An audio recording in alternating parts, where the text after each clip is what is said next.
Well, for a second I could. Oh, she disappeared. Hey, Cinnamon and Glory, how are you guys? Hi, Mike. Hey, everyone. Hey there. Let's jump in whenever you guys are ready. Just let me know what you need. So, Mike, what I need is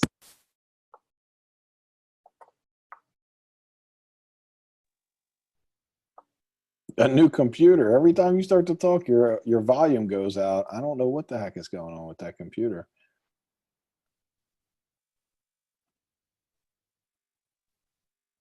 That's like the third time that's happened, the third call. You might want to figure out what's happening. It's got to be something happening there. Okay, well, don't worry about it. We'll figure it out in a second. Hey, Kim, Devora, and Cinnamon, anything I can help with? Yeah. Mike? Yeah, I'm here. Hey, Devora. Hey, I have a question with when you get contractors to come get, not contractors, subcontractors to give you pricing and stuff. Like I noticed that I'm like missing details. So like when I had some stuff demoed, I forgot to mention a few demo things, and then I have to pay more to have that done. Okay. So next is framing. So I was just wondering if you have a list of when you frame it, if you can specify so that the contractor, when he agrees to the price and stuff, you say this is what we're framing the bath, that we're doing this, we're doing that. If you have it for different rooms. Yeah, drawings. You need drawings. So that's kind of the first step in there. You shouldn't be starting a rehab without drawings. Every rehab needs drawings. Every rehab needs a budget, and it needs a design plan. So not having drawings is actually kind of well, it's just a mistake, honestly, because it's something that everyone can agree upon. You can make copies of the drawings. You say, hey, this bathroom's getting this. You can do whatever you think. A lot of times when you're dealing with good people, like truly like good people, they'll just take care of whatever's necessary to make it work. And then when you're dealing with people who are a little bit deceitful, then they like to say, I'll do this, but then try to do something different. And they always like to, and tell you didn't say it. I've had them where Steve actually has recorded them before and does a recording when he walks through with them. And they'll still say, well, no, that's not what I meant, or, that's unfair. Yeah, I just had that experience with my demo guy where he refused to take down the wall, and then he refused to open the plaster, and then he said it's supporting, and then I had, contractor come there and say it's not supporting. Then he refused to take the studs out. Then he refused. I mean, it's all bullshit, though. Right? He's driving you crazy he knows that eventually, like what most people do, and what he's hoping is you'll just pay him the money to get rid of him. And you just won't work with him again. But I mean, and you certainly could just pay him the money. I have before, where I'm just like, 200. At this point, I did because I wanted him out, and he also refused to like rehab the bathroom properly. So he took out the bathtub, the sink and the toilet, but he didn't take any of the tiles out because he's like, it's plaster, but it really needed to come down to the studs because it's 2 layers on top of each other, and I can't put a new bath in like that. Yeah, true. Yeah. So. Well, where did he come from? Did he come from like a group or anything? He came from a group, yeah. Yeah, I mean, I would just tell the group like I had a bad experience with him. He's on the group, so he'll be announced. I had a bad experience with him, and that's what he should know, because I mean, I think what happens on the group too often is people refer people, and when they were having bad experiences with them, and it just should be what it should be. I mean, I shared it in our group, so anyone in our group will know his name, so not to look out for him and never to use him. I mean, and those guys, look, I don't know. I mean, that guy 100% is not a good dude. Right, yeah, I didn't like him. Now I have her muted. She's on twice. She's on mute.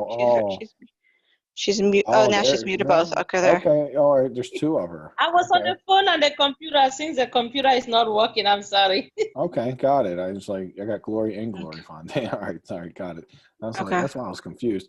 So look, we deal with this all the time. I know Samira's dealing with it right now. We've dealt with it. It comes up all the time. And part of the battle when you're new at getting contractors to do stuff is giving yourself a little permission not to be perfect, because your first few, you're running into some stuff you probably not dealt with too commonly. But even the guys you pay too much do this too. There's just this is a big thing in the contracting world, where they just want to. They like to change prices and not get real clear about things. And you're right. So for when you said, like, what do I do to get more clear? Well, you'll start, as you do it more and more, you'll get more and more clear. And then what happens when you find a good person, you'll find you don't need to be as clear. You can add some, what I call vague language. I always like to say, we'll do, whatever's necessary to get the job done. And up to where we need it to be. And a lot of times, good people are like, okay, I got what you're trying to do. I mean, but somebody coming back and saying, I can't take a walk because it's got plaster, that's just unheard of. I've never even heard that excuse before. That's almost like, I don't even, every house has, a lot of houses. Oh, he also cut off half his finger and had to get stitches one day. And then the day later, he stepped on a nail. He punctured a nail. And he complained to me that this job is killing him. I get it, but I mean, okay, no, dude. I mean, like, don't step on nails and cut your finger off. I mean, seriously, if you're a demo guy, seriously handle it. Yeah, I mean, honestly, so I'm never afraid to just be like, hey, man, look, I'm gonna have to let the group know you're not doing a great job, and because you've just been hard to work with, and you didn't do anything you promised, and it's just the truth. Because people are out there randomly recommending people, and a lot of times people have even had that bad experience with them, and they recommend them. And so I don't know. I'm always big on just moving on, but learning from the experience is really the big thing you want to take from it. Like, what lessons can I learn from it is what I want to always do. No, you're not going to get it perfect, because that is the way these things are. You get it perfect. Hey, Les. Ah, ¿qué va a hacer vos? Can't mute anyone. I've lost muted cameras. You're not supposed to do Hey, that. Les, can you mute your thing? I will. I'm sorry. Hold on a sec, Mike. No problem. Thanks, man. Oh, no, you didn't. You actually didn't. Yes, you did. All right. Okay. I've lost control of this call. It just needs free batteries. Can I get some of those? Cool. Yeah, we need AAA's. All right, I think we're good now. Please. No. Okay. Okay, that's you actually. All right. I thought it was like multiple. Please. So, contractors, let's talk through this a little bit. This is the big one for everyone. When we work with them, yes, getting more detailed is better, and knowing, but the key is, even when you're really detailed, a lot of times you think this won't happen, but you're going to realize that sometimes working with contractors is like being in the twilight zone. Because there's times like where I've said, okay, I wasn't detailed enough. Then I got really detailed, like crazy deep, maybe even a little crazy about it, right? And then I'm like, okay, well, now they can't say it was all wrong. But no, that's one of what it's called is, and I want you guys all to look this up. It's called gaslighting. Oh, yeah. I'm familiar with that. Yeah, you're familiar with it. They basically tell you you're crazy but the real crazy one is them. And they just basically make you feel crazy in order to throw you off balance and start to get you second guessing yourself, and constantly just, you have a hard time dealing with, because you start wondering, like, well, was I not clear enough? Maybe, he did have a tough time, and it just gets you all out of balance, essentially. And I only know this term because, I've had it happen to me so much. I was like, man, this is a really big pattern.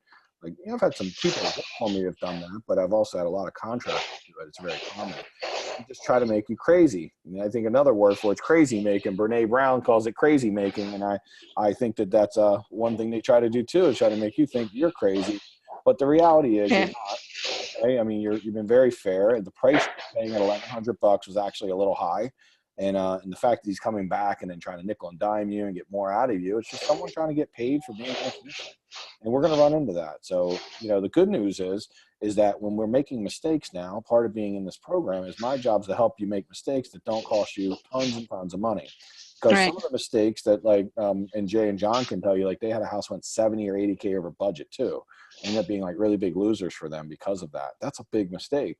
When someone gets us for a couple $100 and we get a lesson, that's a very, very good investment, because as long as you're taking those lessons, you're learning from them, you're getting smarter about it, and you're constantly getting the most from that lesson. The money you lose there, because it's good. But what we can't afford is the lessons that are like $10,000 and $20,000 and $30,000 lessons. Those are too just, the cost of that lesson is too great. So my job with you is to help you just get real good about, like, minimizing any of these confrontations and getting good to get through them. What you'll figure out is that you'll quickly, like, instead of, like, I feel like that guy's a good guy, you'll start realizing, that's some of the stuff I remember seeing before, and you'll get better at judging people. And that took me a while to get better at judging people before I got to know them. And now I get a better feeling for it, and I have a better understanding of it. But I'm still not perfect, by the way. I've had some, in Tanya's house, we actually had a couple of people that was like gaslighters and acting crazy. And I just was like, okay, well, you got to go. And it was no fun getting rid of them, because I still don't like firing people after all these years. It's never confrontation. It's no fun for anyone. But at the end of the day, when she sees me do it, she's like, wow, when I watch you do it, you're very calm about it. You're very nice about it. And I do believe in being really kind and nice about it. But being kind and nice doesn't mean I'm going to give in to their manipulation, because that would be being very unkind to myself and to my business and my family. So I do have to hold my ground, but I do it in the kindest possible way. And I think that's the balance, right? It's being able to stand your ground strongly, but not doing it in a This needs to go in the middle. I don't have to put them in. because they will try to pull you into it, by the way. Get matching ones. You did, yeah. Not this one. They'll try to Yellow pull you guys in. They'll try to get you, they'll try to suck you in it by doing that gaslighting. Gaslighting is will say something like, well, Glory, if you would have known, I would have done this. Actually, Samira's on now, so I'd love to talk a little bit about her situation. She basically was holding her guy accountable. And then, he said, my son's sick, and then my truck's broke down, grandmother died, normal stuff. And then right off the bat, he just then goes crazy and says, I'm out of here. I ain't doing this job. Forget you. Like making it feel like her actually saying, hey, why didn't you show up? Like it was Samira that was the problem. It really isn't Samira, it's him. And that was his bullshit that he was just trying to put on her. And that's that gaslighting where now he's trying, if Samira's pretty smart and she's running it by me. So, she has a little clarity around the fact that it ain't her, it's actually him. But if you weren't, around people who could share that with you, it's very easy to start saying, well, maybe I could have done this better. As soon as you've done that, then the gaslighter is won.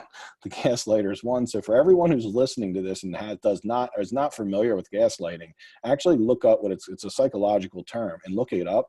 And Samira, if you don't understand it, read it, and you're going to be like, holy crap, that's exactly what happened to me. And I know I've talked about this in the past. So it's really one that everyone here, whether you're working with contractors or not, should look up, because when you realize what that psychological pattern is, that gaslighting pattern, it's one that you need to avoid at all costs.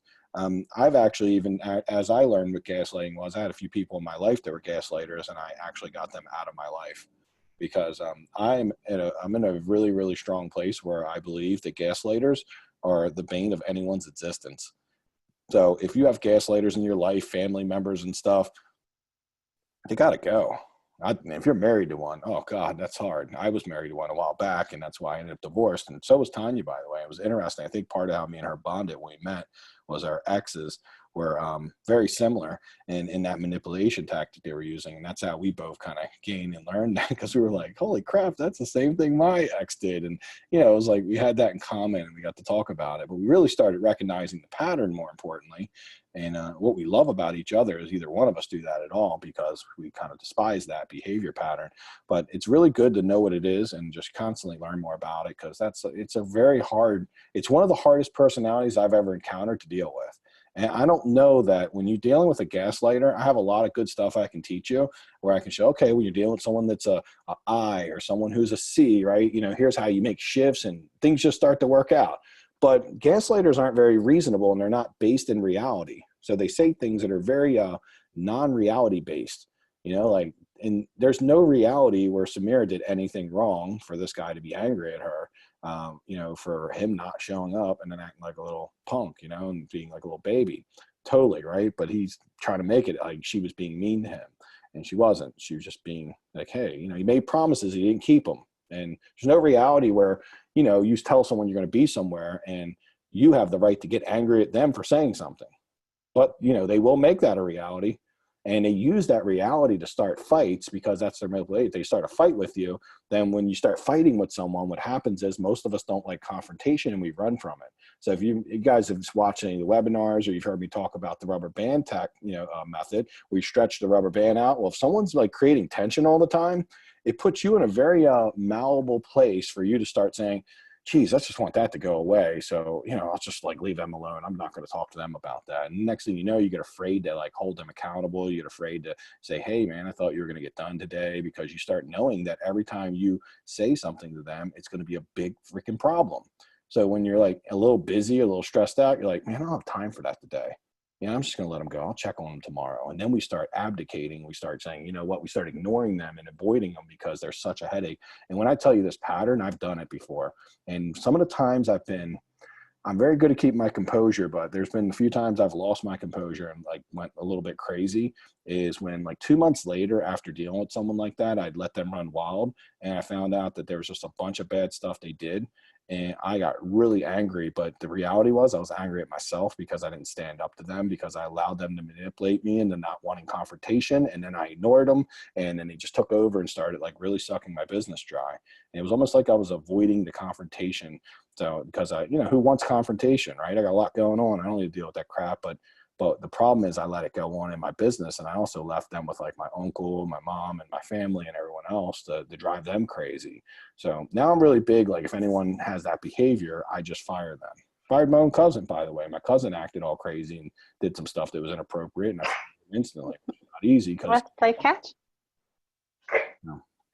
Anyhow, that's kind of where we are with that. I mean, obviously, you guys are looking for like a very specific way to make this go away. And what I would think differently of is know that this will come up in your future. This is a part of what we do. The better way of thinking of it is like, okay, it's going to come up, but who do I need to become to handle it as best as possible?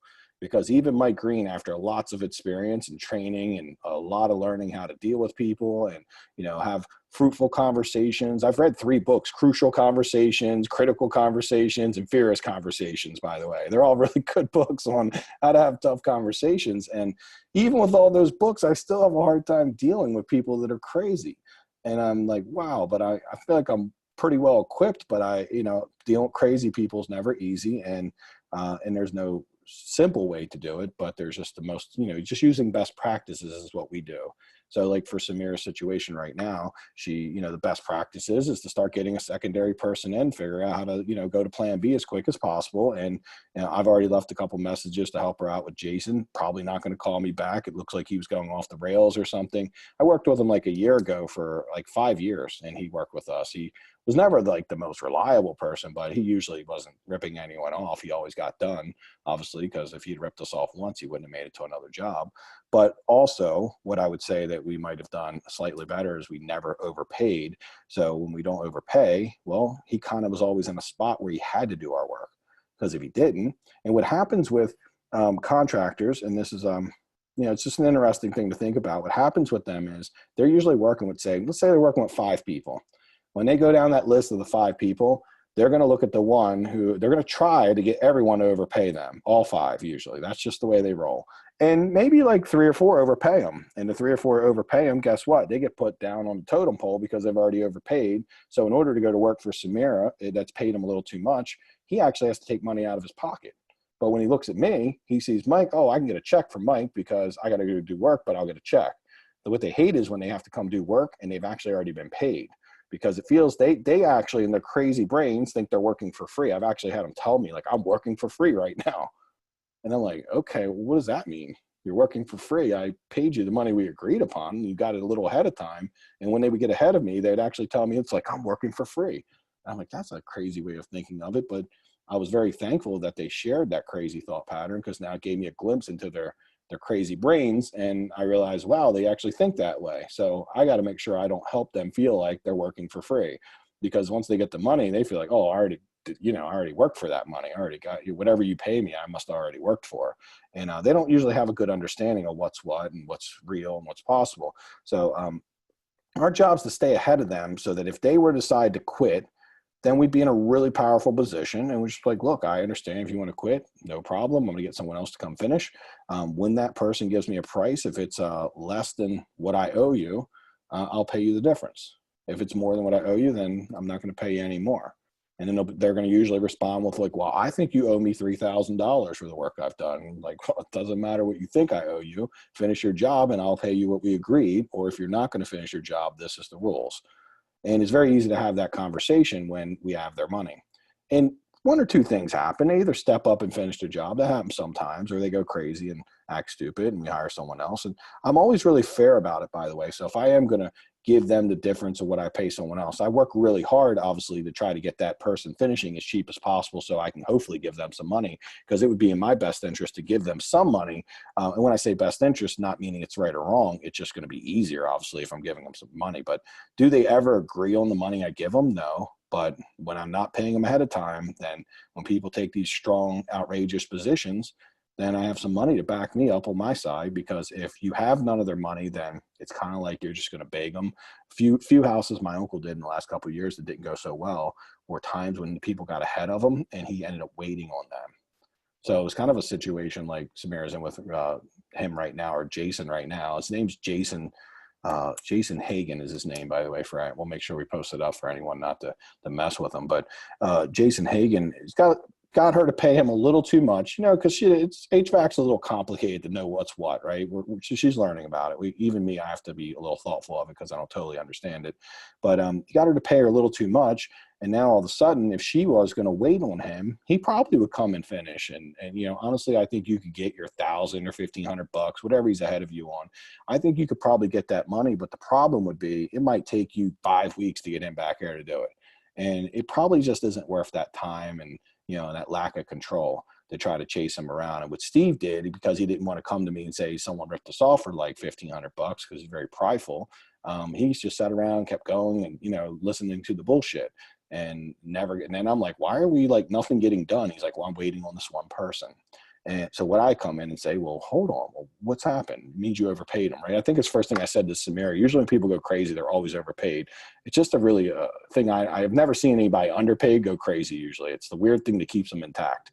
And I was like, so did somebody just get overpaid? And he's like, well, I had to give this lady money up front and that and this. I'm like, okay, how much you give her? Like $800. I'm like, the house been sitting 2 months waiting for her for $800. I'm like, forget that $800, man. He's like, I knew you'd be mad though, because we're not supposed to do that. I'm like, dude, it's $800, man. Let's move on, because it was stressing him out, stressing me out. And $800, I'm not ever happy to get beaten for any money, but it was $800. So I think we had probably lost like a couple $1,000s in just in hard money payments, and obviously opportunity cost. It was probably it was much greater than that.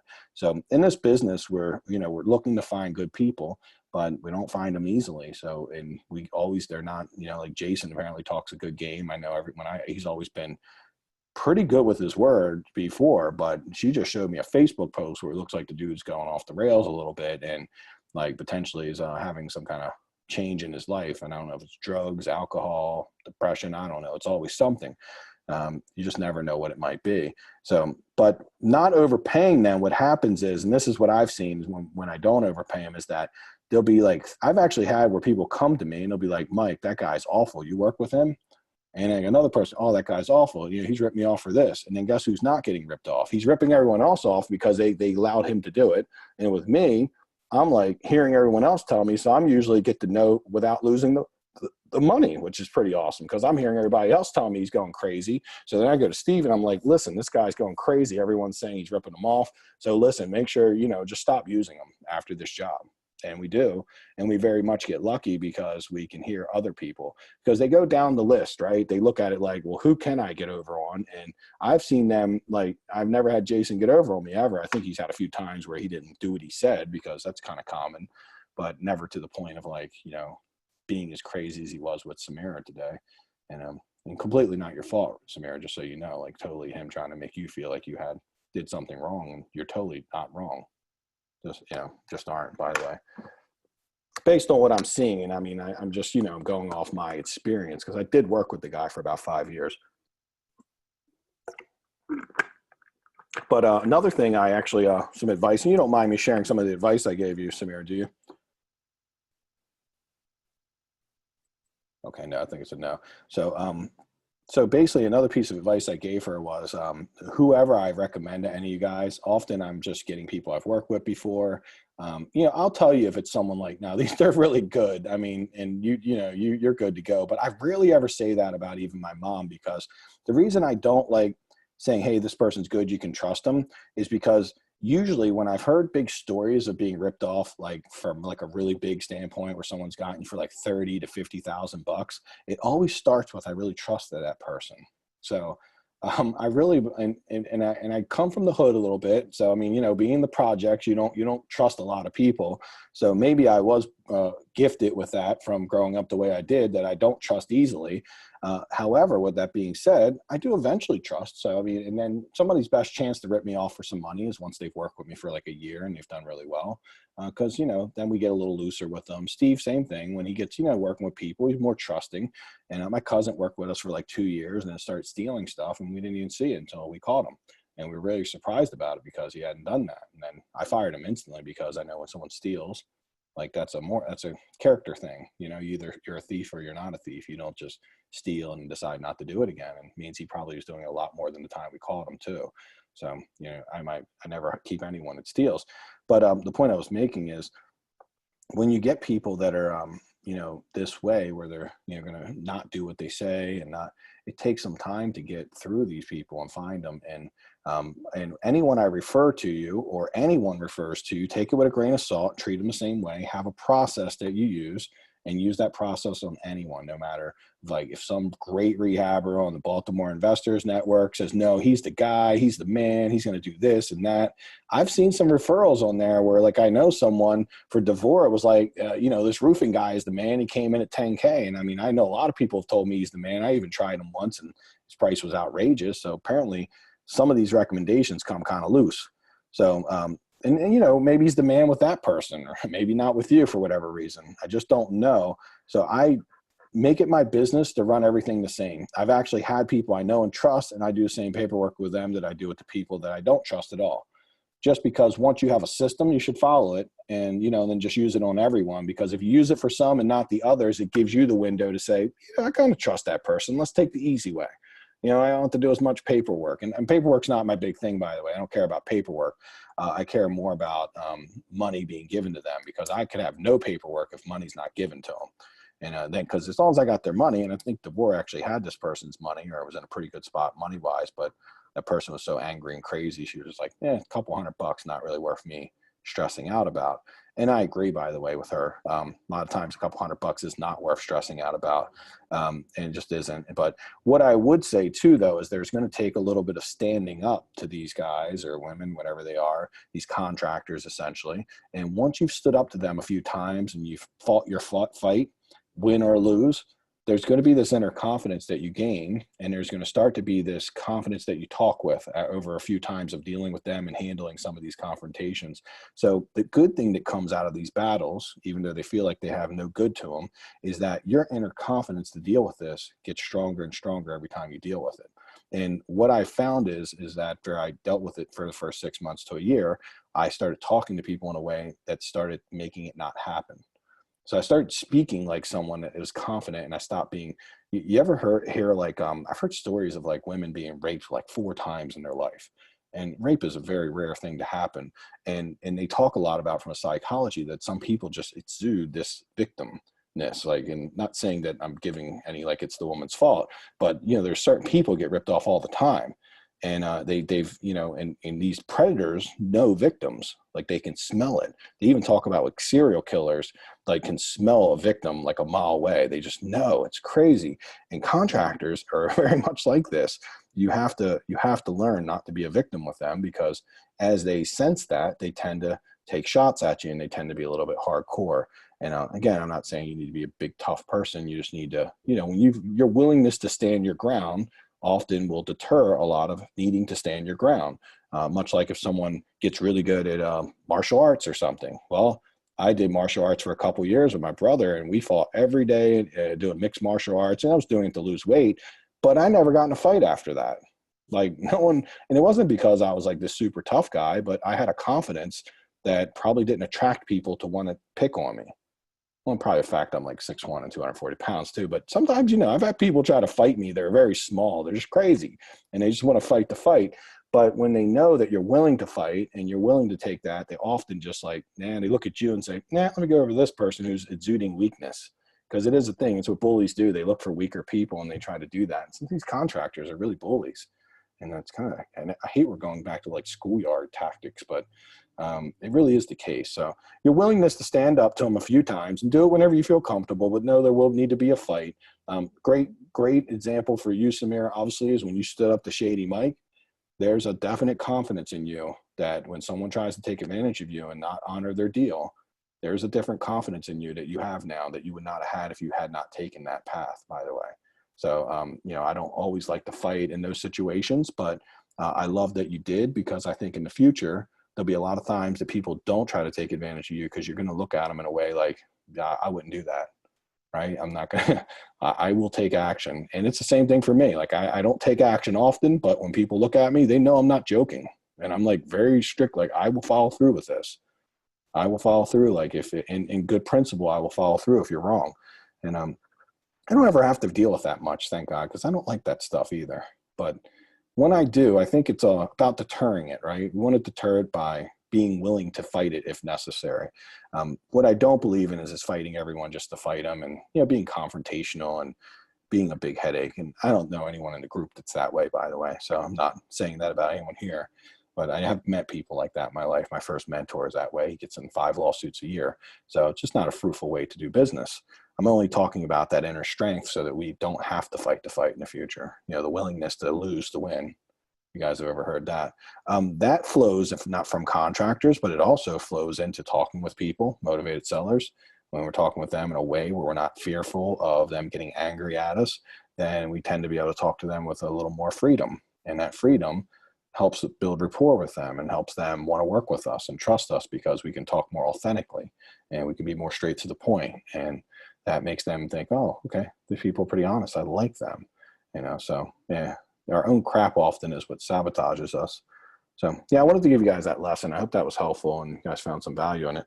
Who else can I help as far as any questions, or if there's anything about what we just talked about, any feedback, if anyone wants to add anything too, I'd love to hear that, because I know Samir has been dealing with it. Devorah, I feel like Nikki was dealing with it a little bit. I'm sure like anyone who's done anything's probably dealt with it. Les is probably dealing with it at his job, right? You probably deal with that quite often. Like he's a manager, so I know he's probably dealt with it. Some employees trying to test him.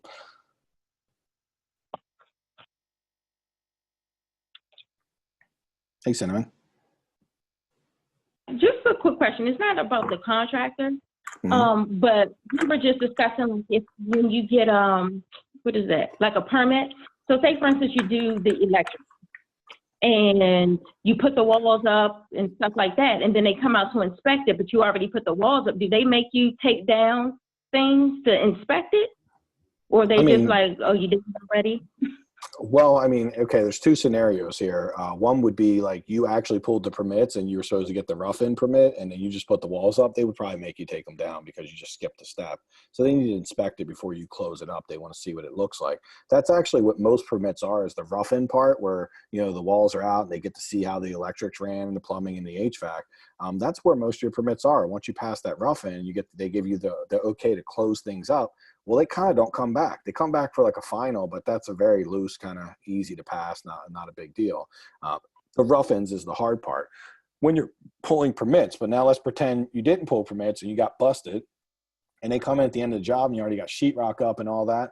I will tell you that in my experience over the years, depending if the inspector's a jerk or not, they usually do not make me tear all the sheetrock out, but they might make me tear a little bit out here and there. But I have had like 1 or 2 out of the hundreds of, I don't know if it's been 100 times. Let's just say I've been busted 50 times in my life because I've done 900 flips.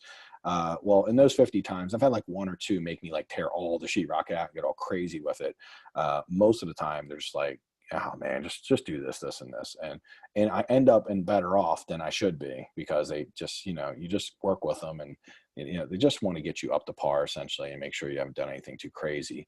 And it also depends on how good the work you're doing is. If they sense that the work's been done pretty well, they tend to be a little more open about not maybe making you rip everything out. But if you're doing some really wild, shady, unethical work where it looks like it's going to burn the house down, well, they're probably going to lean towards more making you tear it out. So you see there's a lot of variables to that question. So I don't know for sure whether they'll do it or not. It's going to definitely be just based on like how good the work they do see is and how the code it feels. And in the inspector, by the way, some are just like not bad people and they're pretty easy to get along with and like just do this thing, and others are complete goofballs. But I've only had, honestly, most of the time we make out in a way I think it's pretty in our favor, so I don't worry about that too much. Gotcha. And I guess the last thing is Steve and I, we were needing some help with comping a home. Okay. It's like the numbers are all over the place. Sure, I'll definitely help you with that. And let me tell you guys a little something too for anyone who'll be looking for a deal. I guess not Kim, because I probably won't have any deals where Kim is, but I'm getting more deals than I can handle right now. So for anyone in the group who actually wants a deal, send me a text and let's talk a little bit. And I want to make sure you have your financing in place, because I'm definitely going to be in a place soon where I'll have more deals than money to buy. I kind of am already there, and I'm going to be working the MLS every day, so I'm probably going to end up buying more stuff than I can handle. And my hopes of what I would like to do, and what Tanya is going to be doing this for, is hopes would be to get them to the students, right? And I'm not going to be selling them to you for like a big markup. I literally just maybe give me my commission I would have made, and then let me get the back end listing, so that way, I won't be making like 20K on it or anything and making it overpriced. And anything I buy, obviously, that if you don't buy it, I'll buy it. So, I'm buying it at a price I personally would buy it at. So it won't be, I don't buy anything that don't make sense, because sometimes you can't find someone to buy something, and I end up needing to settle on it because I got a deposit. So I make sure anything I put under contract is good. So if anyone on this call, Gloria, I know you're looking for one, talk with me, and I will have some stuff in the next 30 to 45 days. So for some of the people that's been working very hard, I know if I can hand you off something or help you out, I'll be willing to do that. And, if you want to do it, you might want to just keep trying yourself. Totally understand that, because you want to learn. But I'll make sure first, before I get you anything, that you're in the place where you're ready to take action on it. Because when I bring it to you, it will definitely be a deal. That's just the way it is. I don't really sell anything to anyone unless it was a deal. Because Good, Mike. I'm really, really, really, really looking for a deal. And Tanya is going to be the one heading this off. This is why I couldn't do it for you before, because I would only look for deals. I only had time to look for them when I needed them. But she's like, why don't we get consistent and, have a little more abundance with deals, so that way we're not buying all at one time. Like I bought 7 in May, and that was a lot to buy at once, and it actually kind of slowed. Then I don't buy anything, look at anything for June and half of July. So then a month and a half. But I think it would be better if I was consistently every day looking and being more thoughtful. What I want to focus on is I want to start getting more properties around where I live. And when I look for everything at one time, I start taking them all over the place. And it would be better to have them strategically, since I'm doing a lot of houses. If you're doing one, you can just do it wherever and just drive to it and make it happen. But when you're doing like 13 at a time, it makes sense to have them bunched according to your contractor. So if I could have like 2 in Hamilton or 3 in Hamilton, 2 in Glen Burnie, Brooklyn Park, where they're all fairly close, that's going to help me out. And it's going to get easier for us to manage, because we can go to certain parts of town, certain days. So yeah, for 100%, I'll let you guys know. So just send me a text if it's something you're interested in, and we'll have some stuff, and I'll offer it to everyone in the group first. And then once everybody in the group has stuff and you guys are all good, then I'll just probably wholesale them off or keep them. Just depends on timing. I just don't, my mistake I've made in the past is buying too many houses and not having the people to do it, and then going a little too far with the inventorying. I like the inventory, but you got to be careful. You don't want to get too far out on the inventory. And I've gotten where I was almost 6 months out on the inventory, and that's a little too far. So that's a big part of what I'm diving into my overall deal flow. It's tricky. Deal flow is tricky. So Cinnamon, let's take a look at yours. Let me share my screen. And Marlo also had a property too that he wanted to look over, and I'll make sure I do his too. We jump out. And let's see. Okay.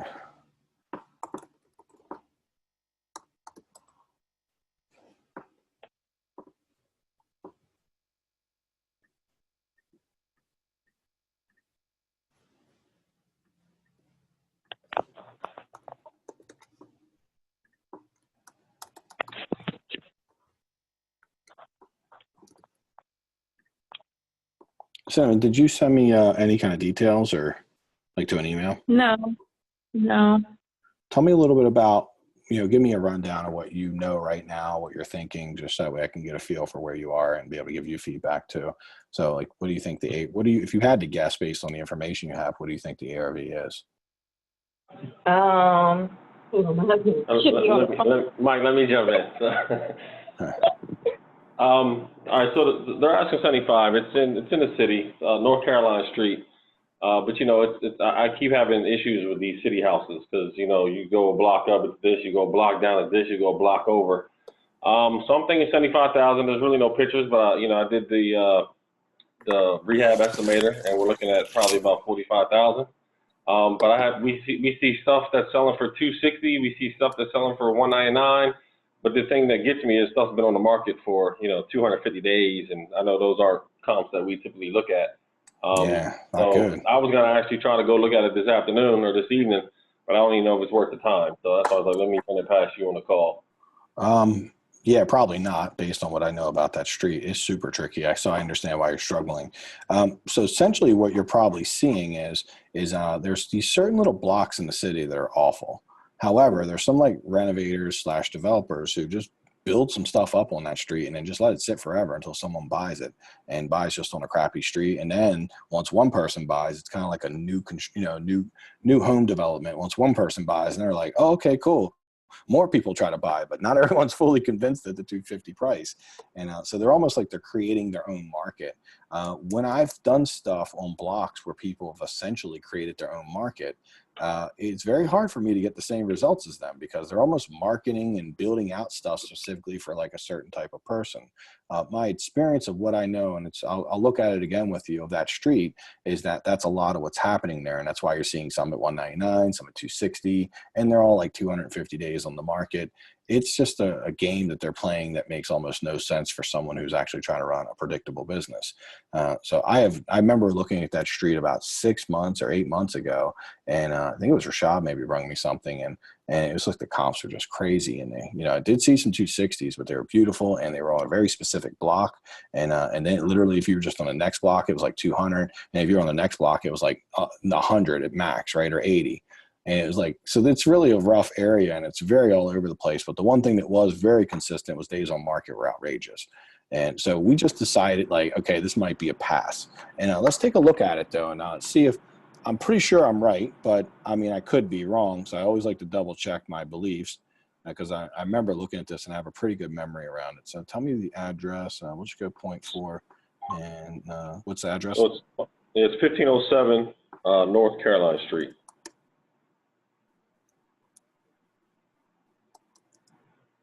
Yeah, there you go.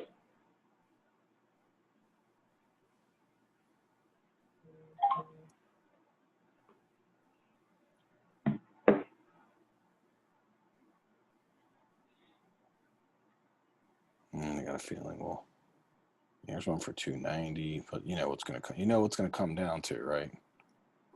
It's gonna come down to that street specifically because in Broadway, North, all these are the same. This whole area is like. Yeah, I didn't even take anything in the 1800 block, Mike, because I'm like, that's 3 blocks up. It's not even worth it. So it could be night and day, man. It could be night and day. Yeah. It's the same way in a lot of parts of Baltimore that way.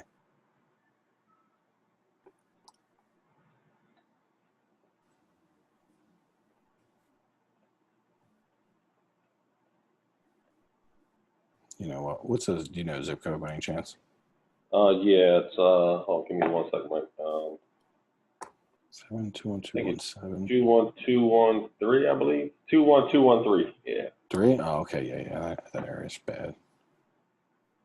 That's kind of Is that considered war zone bad or not that bad? I mean, I can just tell you that I've never had good results in 21213, anything, even like wholesales, anything. So it is one of the zip codes I just kind of stay away from. Rentals, anything. Okay. It's kind of a nightmare. There's a couple good blocks in it because 21213 is very close to Pigtown. So there's a couple blocks. Here's what we do see is that the only solds that are what's Caroline, but so you see there's just a few, and we can look at these, and they're on the 1800 block, and then there's the 1500. It's active, so that's meaningless. There is a one that sold for 247 right there on the 15. We got that one sold for 247. Feels like the same person, right? Like they got the same number. It's almost like right. New construction. There is an active for 199. We'll have to see how that's different. But like when we get into this, there's a 1500 for 75. I mean, that's it, right? And let's go back even farther because I just want to see like the life of the street. When I try to get even more detailed about it, we got 500 days, but I'll just throw 15. Because what am I trying to do? I'm trying to look at a pattern. Is there just a couple of dudes who kind of like trick some people into buying houses? And it's usually my belief that's kind of the case. So there is plenty of solds on the 1500 block. So we do know that. And they do range anywhere from 200 to 250 or whatever. I don't really see much above that because you can see the highest sold is 247.5. And then, lowest sold looks to be around 207. But let's look at some of these. Let's just go through this very succinctly and look at that. Also year built size. So let's just see what our square footage is. 1960 on this one. It is, that's kind of the thing that'll matter. Built in 1900. Obviously, it's renovated. For them to get even 200 means it's been renovated. That's a nice house, okay? So it's got a lot of cool stuff. And a renovation like that is very expensive to do, by the way. You know, like that is like $100K renovation if the place isn't already got some stuff done. So let's see. And that went for 207 and 10K back, so about 197. So that's your low end. And I have a feeling the higher end are bigger houses, but let's take a look and see if I'm right. There's 247s. Actually, it looks just like the other one. Weirdly enough. Is it the other one? No, I'm confused.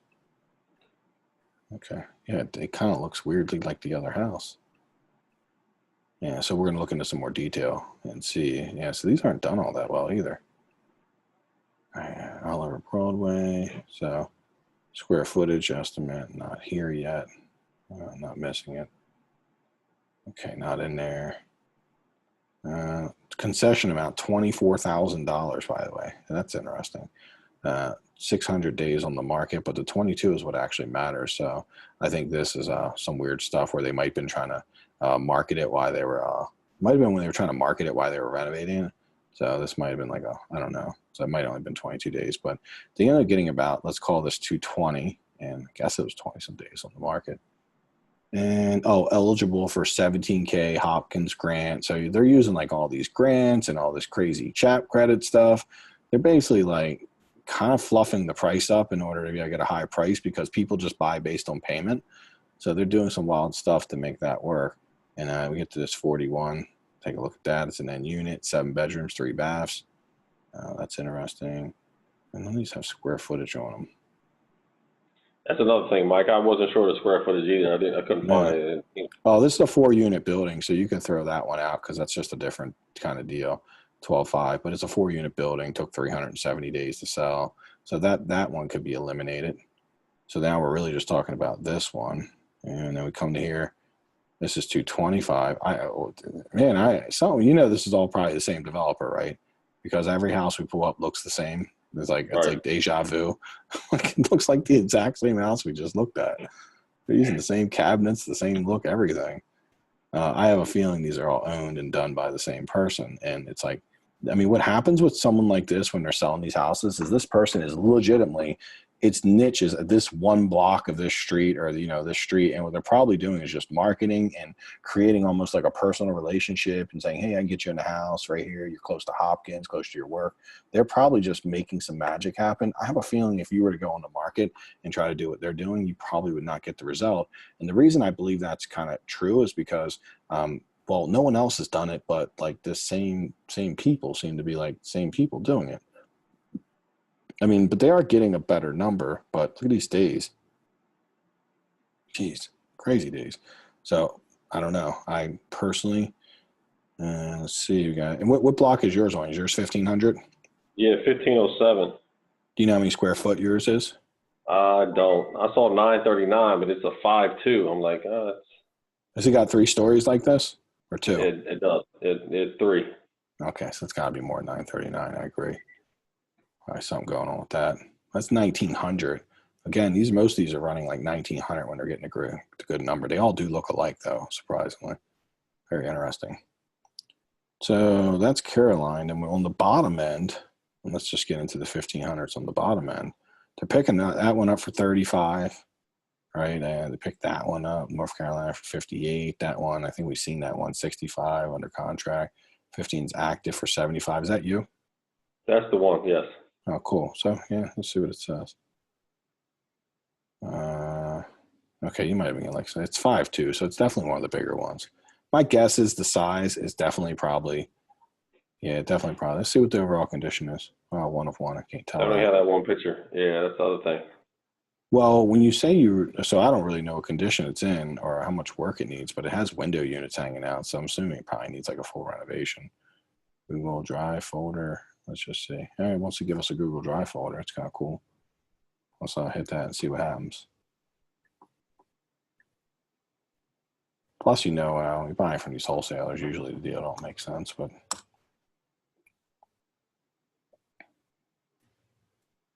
cool. That was actually pretty smart of them to do. Okay. I mean, it looks to me like it needs like a lot. And just based on how outdated it is on the walls, like got the wires are on the outside of the wall. See, it has like wire mold and all that. These bathrooms probably got to be gutted. Like, I don't even know. You can just see through whatever that is. I don't doubt this is probably a 200, 225, but my guess is from the condition though, is you're probably putting, if you go in, if you look in the deal, the desktop reno estimator, it says high-end townhome. And that's kind of like anytime you got to do these townhomes that are really big like this, and you're using 2,000 square feet, it's going to run you like 80 to 100 to do this house likely. I mean, probably I would just shoot like 100 on it. So a lot of people are buying them for, like you've seen, like 30 to 50K, because if it's 80 to 100 and they're buying for 30, 50K and they're selling for 225, it's not really a lot and it's a lot of work. It's definitely a lot of work. I'm assuming if they want like 75 for this, is that what you said? Correct. Yeah. I mean, personally, I think that the number needs to be a lot lower. But let's see what we got. Let's run our deal analyzer and it'll tell us. I just got the most updated version of deal analyzer from Tanya. Hooked me up because she seen me using an old one. She felt bad for me. I was using one from like 1988. She's like, "What are you using?" Like, I got her to make it all awesome, and then I was sitting there using like the old one. So let's call it 225 right now. Like, we don't have to get too crazy on it, but it's definitely 90. Uh-oh. Maybe hers is not as good as she made it out to be. What's going on? Hold on. Uh-oh. Hey, Tanya. Hey, Tanya.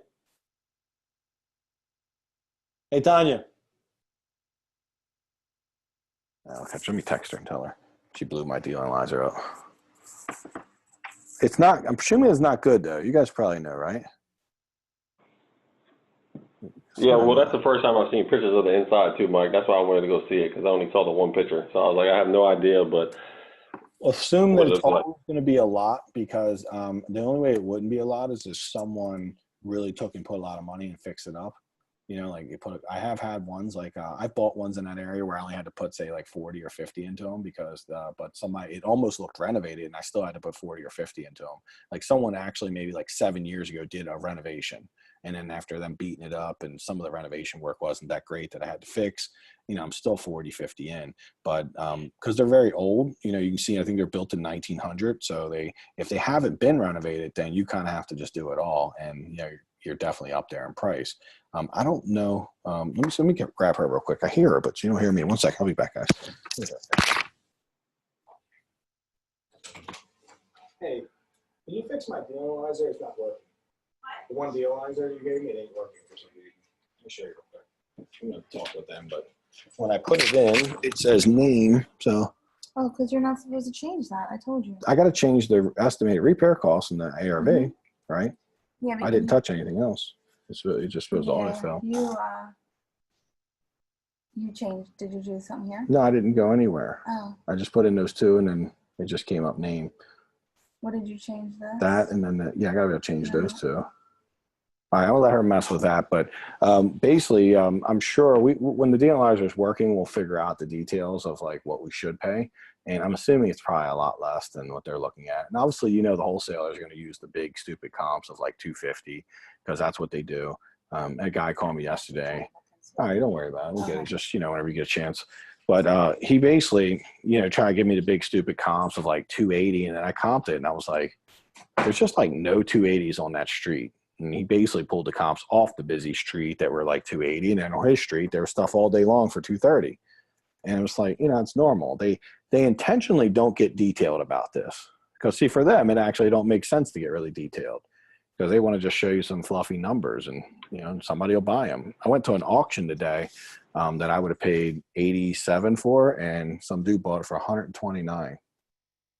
And it was only worth 225. It needed 70K in work, and he bought it for 129 plus 5% buyer's premium, putting him about 137. 137 plus 70K in work, and it's worth 225. So it's not going to be good. I mean, they might be living there. They were Spanish, so maybe they were trying to live there or rent it. I don't know. But I was like, whoa. And the funny part about this story is we had a pre-auction offer on it with AJ Billick, and they accepted an offer of 100K from us. So, which was a little too high. I needed to get it for about 10K less once I went and seen it. And so I passed on it, but I started thinking like, man, I could have bought it and then sold it to them for the 129. Like crap. That was my only takeaway from the whole experience, because I don't normally go to live auctions. They're a little bit of a waste of time. I just happened to have done all the work, and it was 10 minutes from where we were today. So I was like, yeah, let's go check it out, see how it goes, and bid. Maybe we'll get lucky. No way. Like people were bidding like crazy, like all the way up to like, there was so much bidding strength. I had seen nothing like it. There were 7 or 8 people willing to pay over 120, and none of those numbers make any sense. Now you probably are like, well, how do you ever win there? Well, the live auctions like that, you don't win too often, because they're it's too focused on that one property. What you can win on is when you have, like, you go to a ballroom and you're bidding on 20 properties. Well, then things fall through the cracks and you might have an opportunity to win something that somebody else misses. But when everyone goes and they're all standing around one property and that's their only focus, and if like they lose, there won't be another property, then like they're all going to do their best on that property and often overpay. So that, anyhow, that's what we do with our wholesale deals.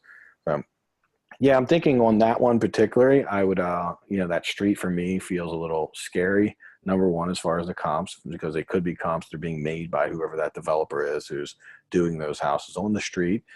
Secondarily, I think it's the numbers just don't make sense, obviously. And so, yeah, man, save your time on that one.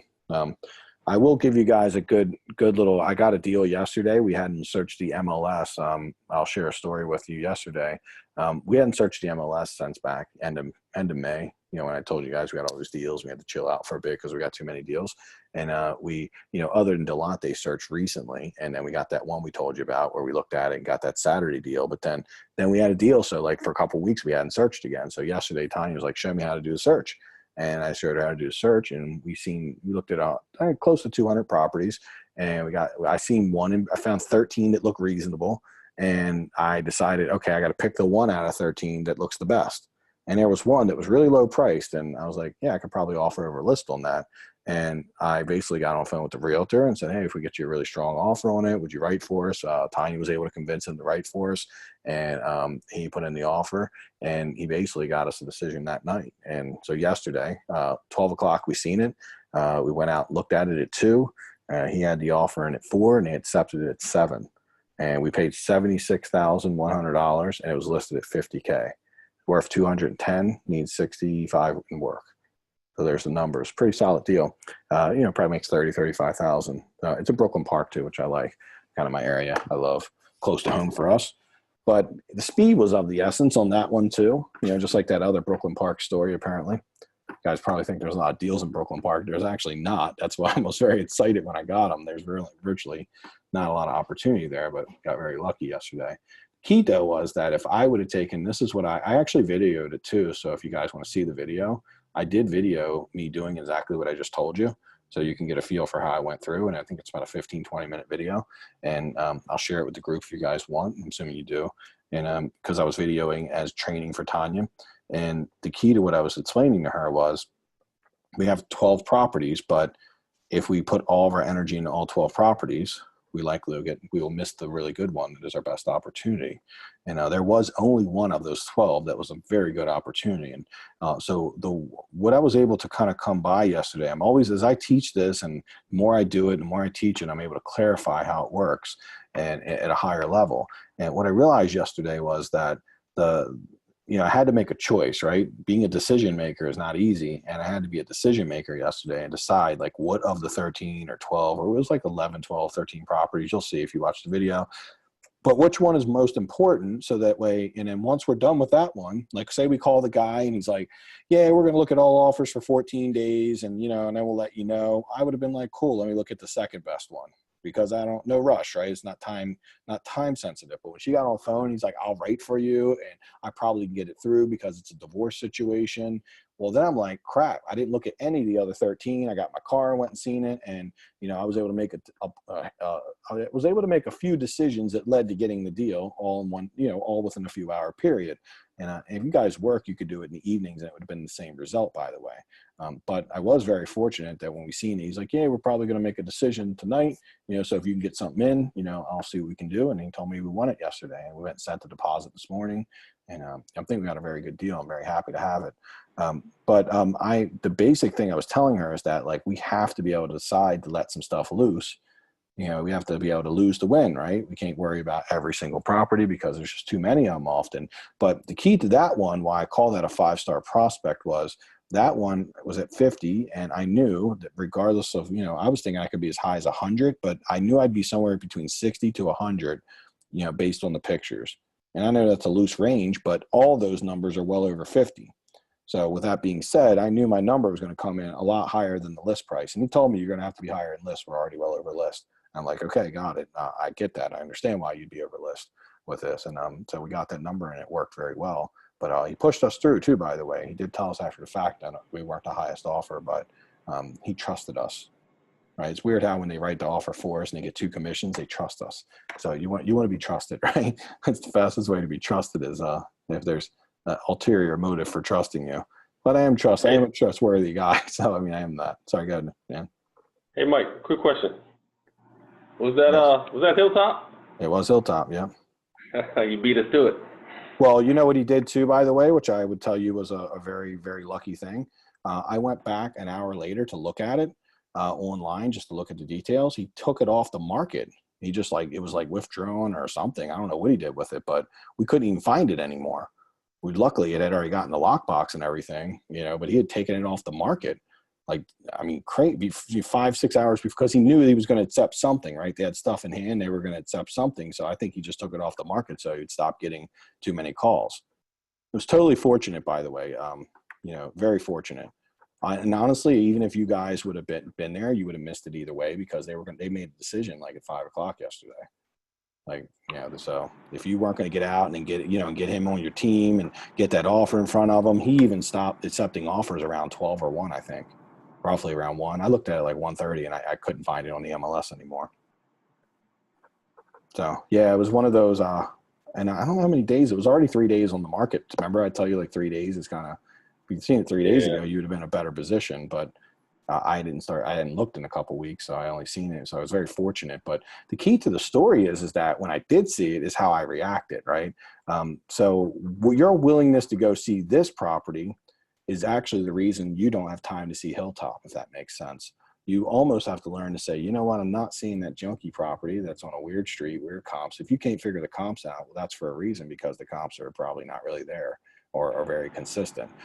So, it's that being very good at prioritizing is the key. And when Tanya's seen it, she's like, okay, this is the second time I've seen you go through the MLS and get a deal in the same day. And she's like, you make it look too easy. And I'm like, it really is nothing that I'm doing any different than anyone else, other than over the years, I've really tuned in my ability to shut everything else out, all the distractions, and take one house and decide that I'm going to make this one house work based on all these little factors I'm seeing. I feel like it's a really hot deal. And I rated that as soon as I seen it, knowing I could offer, a lot more, I was like, that's a 5-star prospect for the MLS for me, right? 5 stars. So whether it's a 5-star prospect, I shut everything down, I get my car and I go. I don't care what I got going on, or someone goes. Like if I got coaching day, like Tuesday is my big coaching day, well, Delonte will go there. It's down the ocean, Delonte went and looked, or Tanya will go look. But some way I'm getting there, right? If it's Cinnamon and Steve, then one of you guys usually have be able to go look. Someone will, but we're getting in the game essentially before it's too late. So our mission, as soon as we seen it, I told Ty, get on the phone, tell them you're going to make a great offer, ask them if they'll represent you. He said yes. And I was like, don't accept anything until I get you an offer. And he said yes. He agreed to that. And I told him it would be a really strong offer and he'd be really happy with it. And then he started letting me know. I was like, hey, man, I'm coming in like $76K. Is that a strong offer? You think that makes sense? And I can actually show you guys if you want. I'll show you the email I sent. So let's see here. Hey, Mike, how much work you think that one needed? 65, like 65 or 70. That's the one that's is already framed out, kind of, right? It's already framed out, but you can't finish the basement. So the comps are much higher on it. If you could finish the basement, comps are about 230, maybe 235, but you could not finish the basement when I went there. So that was one thing that was a shift for me. That's why I thought I could pay 100, because I was like, if you can finish the basement, it's 230, put 65 in, that works really well. And I thought it would be about 65, 70, but no basement being finished actually cuts the cost down considerably. And yes, it was framed. It had some wiring done, you know, had a new box in it. The roof looked newer. The deck was in good shape. You know, a lot of things are pretty decent on the house. It wasn't bad. And I just happen to know that area very well. Not the greatest part of Brooklyn Park, but it's AA County. And anytime in AA County that you have a single family house that is going to be in low 200s or near 200, you have people like fighting for that house because the inventory is almost non-existent at that price point. So it's, for me, I mean, when I ran the numbers on it, it was not like a home run. I went all in. So you guys know, right? I tell you this all the time. Me and Tanya, she's like, well, why don't you offer a little less and see if you can get it for cheaper? And I, right off the bat, it was an opportunity to teach. I could try to get it for 65 or 70, but you know what? If I can pay 76, my experience has been, I win these offers a lot because I'm the only one willing to go all in on it and be like 30K. I think it was 32K, and that's fine for like 65 and work. It's not a home run, but it's certainly a single or a double. And it's an area I really enjoy and like, and I do often get more than I expect in that area because it's such a desirable price point. So with all those things going on, I was like, you know what? I'm putting my best foot forward, $76,100, and that's my best foot forward, and I'm not going to go in low. And by doing that, my agent was able to say, this is a great offer, and push it through for me and get it done for me. So there wasn't a bunch, because what happens with a bunch of back and forth is during that back and forth, they tend to get other people involved. And if they get other people involved, you know what's going to happen. Like that auction I went to today, it's going to start an auction environment, and someone's going to end up paying like 30K more than they should because they get stuck in this environment. So I'm trying to circumvent that by saying, here's a great offer. I'm sure it's better than everyone else's. Push it through. If not, I'm out. And your guys might make less money, but just I'm the guy you want to work with. And because I'm going to make this happen, and here's a really strong offer. So that, I'm honest, and I tell you guys about that situation. You see how often it happened with Hillcrest, the other one in Brooklyn Park, that we got a couple weeks ago when I was in Ocean City around the 4th. And same thing with that one. We offered 10K over list and, quick settlement, strong offer. And they got it through for us, but we got it done by Saturday night or Sunday morning. It was signed, and we only seen it on Saturday. So it was quick and easy before anyone else could get in and look at it. So when you get those scenarios, like, don't mess around. Don't come in and be like, well, if I can get it a little cheaper, because the reason you're going to be able to win in that scenario is because all your competitors are thinking, well, what if I can get it a little cheaper? And your job is to have the foresight to know that if you think that way, you're not going to win, right? Because the MLS doesn't let things go for dirt cheap.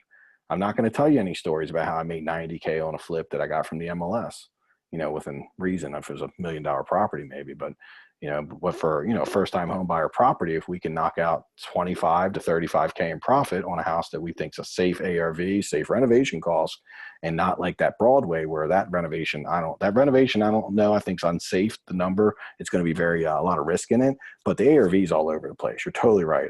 I mean, honestly, even with my skills, I don't think that I have enough skills to say that I can't really guess the ARV on that, if that makes sense. Because I just don't think it's enough data there. And I think that data might have been a little bit rigged. Right. So, hey, so Mike, so with this last house that you just got, so I see with the rental estimator, it's at 50. So where's the other 15K coming from? Well, okay, so you're probably using it incorrectly. So if you take a single family house, it's going to start at 50. Right. But you got to add 5K for HVAC. You don't have HVAC, right? I know that much. So there's 5K. You're going to need redesign because it was framed, but it wasn't framed like correctly. It needed relaid out, right? The framing, there was just some outside walls framed, but no interior walls. So you need that. It's going to be like sheetrock throughout the whole house. I mean, there's like a decent amount of stuff that needs to be done in there. So I think if you used a quick reno estimator, probably would run you up to 70 would be my guess. But if you're adding the additional things, so think about all the additional things you need to add, and that's how you would have got up. I mean, you definitely are higher than 50 because 50 is the base. 50 is assuming there's some stuff to save. Right. Now, Mike, let me ask you, so I don't see HVAC as an option in the additional cost. It's not, and it should be. And we talked about this before, so let me take a note and get that fixed for you guys, because Delonte, the last time we figured that out, HVAC. Last time we figured that out, he fixed it, but I don't think he put it in the resource center for you guys. So let me make sure that happens. So yes, if you need full HVAC with ducts is what that means, by the way. And I'll make sure I write out HVAC with ducts. And I'll go through and do that for you guys because I know that's a really good tool. And actually, I'm going to teach Tanya to use it. So I'll go through it and we can add anything that might be. But when we say HVAC, we mean HVAC with ducts. Now, if you just need a new unit, then that's covered. That's covered in the 50K. Okay. So when we start getting a house needs HVAC with ducts, it's only $6K to do that. But then you have to do a little bulkheading and, you know, so adding another $5K for that because of the damage it's going to do. It's reasonable within how we're doing things. So if you start adding things that you need for that house, then it definitely should at least came to 60, 65, and you should have been ballpark. 50 versus 65 means you just didn't add anything because 50 is the base for that house. So I know you have to add some other stuff because it was gutted. Right. Okay. So yeah, think of it like that. And this is never a perfect science, but I promise you when you start making, as long as you are actually adding for the things you need, you're going to be surprised how good it works. It's crazy how it gets very close. Because our big thing when we're looking at properties is just your ability to be able to look at a house and be close. Because now you're talking the same language if you're close. If you're, you know, example today, I talked to some of these people at the auction. One dude told me I went in and did a thorough renovation budget with Delante a couple weeks ago, and we thought we were going to get the deal. And we were at 65K. And it was thorough, right? We went and did the comps thoroughly. Like we rode every comp for an hour. I looked at every house that had sold that was reasonably close to ours. I mean, we don't normally put that much time into it, but it was we do whenever someone comes and says, you know, Steve, I got a deal. Do you want it? And you can get it at the price you think. Well, I do some deeper research to make sure I feel good about it. And so I was conclusive on the 225 as an ARV. And I was pretty conclusive on the 65 as work. But when I was talking to the people in the audience, which I always do, because I'm always trying to convince them not to buy it and tell them how bad it is. And I heard that the neighbor said there's a foundation issue. And yeah, I'm in there trying to like shark them a little bit and get them out of the deal if I can. It worked really well, as you can see. Very effective. They probably didn't listen to a word I said. They were like, whatever, I don't care about any of that. I'm paying too much. But what I was very conclusive. What people were telling me, like one dude told me it was worth 250, and I'm just like, there's never a house this size ever sold for 250 ever. And he's like, well, look at this one. I'm like, that's like 3 neighborhoods over. It's not even like this is Rosedale. That's not even in Rosedale. It's a whole nother neighborhood. So it's not even got the same name to it. It's not, I mean, it must have been like 2 miles away. He picked a house and it wasn't even similar. I'm like, it's not even the same kind of house. Like, even if it was in the same neighborhood, this is a better house. So, I mean, it was just crazy. And then one guy told me it was 90K in work. Somebody told me it's 40K in work. So I think getting these numbers really accurate is the secret to like being able to go in and make your strongest offer and being confident and standing behind it, and just keep working on it, right? Go back. And what I would suggest is if you're getting that far off, I want to go back and watch the training for it again. You've done a lot of work probably since the last time you watched the training, so you'll see it a little differently. It'll mean something different to you. And because you want to get where you can run that quick reno at desktop reno estimator and just be able to do it pretty quickly. And when you do, you'll see your numbers will start coming in really strong, and that's going to help you. Like on that deal in particular, that's going to help you. But I imagine, what did you think the comps were on that, by the way, when you looked at it? I was thinking like 180-ish, 190. So I was off on that too. Yeah. So there's a lot of houses like right on that side of the street. So that was a tricky place to comp. And so let me just tell you what goes on there is it's Belle Grove Road is the street that's there in Brooklyn Park. And if you're on one side of it, you're considered to be in Old Brooklyn Park. Much nicer. It's actually where my mom lives. Very nice area. It's just really good feel to it. Like very nice, quiet, no gangsters running around. As soon as you go on the other side of Belle Grove Road, you're in what's called Arundel Village. And that's where Hilltop was, by the way, in Arundel Village. So Arundel Village sells for less. So if you were comping and doing a half mile, even like a quarter mile radius, you would have pulled comps from Old Brooklyn Park, which looked like for that kind of house, like 250, 240. I've seen that all day, but what I was able to do is get rid of those and realize that, okay, just in Arundel Village, I seen one for 235, 230, 225 all day long. I seen one from 18 months ago that was 225, and the markets went up since then. And so I was 100% feeling really good about 220, 230. When I got there, I realized you couldn't finish the basement. I started looking no basement, and the comps changed like to 210. But I do know at 210, I will have 1,400 square foot above grade. It had a lot of nice things going on for it. So it'll be a very nice house. You're welcome to look at it. And, you know, if you want to see it at the end, you guys can take a look at it and just see how it turns out. Follow the results, see how it goes. I'm sure it's going to go, everything I say is going to happen there because I've done a lot there. A lot of my students have done stuff there too. So I don't just have my own feedback, but I also have the feedback of like 3 or 4 students I've worked with over the years who love that area even more than I do. You know, they tend to just like only buy there essentially. So yeah, the comps then, so yeah, getting a little more specific on the comps and a little more on the, you know, would put you in a better spot, because imagine that you thought that it was 225 or 230 and you thought it was like even, you know, 60 or 70 in work. Well, you would have known 50K was like stupid low, right? I mean, 50K is something that like you got to take quick action on. Right, right. Now, Mike, let me ask you, so major design change. So the house that we went to over the weekend, tearing those walls out, opening that up, is that considered a major design change and we should add? Yeah, I mean, so here's where I kind of, and again, remember, this is just, you know, go with your gut on it. But if you were just going in a house like a row home and you were just tearing out the wall between the kitchen and the bath, that's not a major design change. It's pretty simple, just the wall, right? No big deal. But if you're going in a house and you're like, I got to take like a 3-bedroom, 1 bath upstairs and turn it into a master suite, you know, like Samira's house would be major design change, right? She had to move some stuff around. There was a lot of stuff she did. She kept a lot of things, but there was enough walls moving and changing and adding. So that's the plumbing, it's the framing. There's, you know, beams you got to put in. There's a lot of stuff you have to do to make that major design change. So major design changes, you just are, you know, you're not keeping it the same. You're improving it big time. Because often with a major design change, there's the cost of it. But what we love about major design change is that you might put 10K into changing it or 7,500 into that major design change. But often it takes the house from a 200 to a 230. So you're getting a really good return on that money. Tanya's was a great example of that. We had a really crappy layout, and we decided for 8K more over our budget, we could actually put a big master suite, and a really big master suite. I'm actually sitting in it right now. And it really kind of was awesome, right? But we were like, wow, do we want to spend 8 more K? When we started looking at it, we thought our house was 200, and we started looking at the comps with the master suite, and you're like, oh, that's 240, 230, maybe a bad day 230. So it was like 8,000 to get 30 more thousand. That's a really, you never miss it. Whenever you have that opportunity in flipping, there's 22K in profit you can pick up. So that's often where, like, us as a group, right? That's what we want to look at, because that's where we could bring 22K in value that some other flippers might miss. You know, where they might come in and just keep the design the way it was and go for the 3-1 with all small bedrooms, no master suite. It would have had a bigger living room, but like, I don't think people care about a super big living room like they care about it being symmetrical, essentially, right? They want it to be very symmetrical and have, like, you know, wanted to check all the boxes.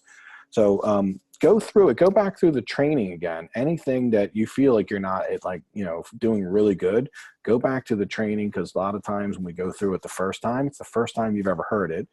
So your brain is taking it in. You're going to do much better. I would tell you that, like, on training, like, and I'll tell this for the whole group, by the way, because I think there's no one in this group who couldn't learn from this, but that desktop reno estimator training and the comping training, and then the deal analyzer training, everyone in the group should do that multiple times. Now, like, Kim, you're new, so obviously you've done it once, that's fine.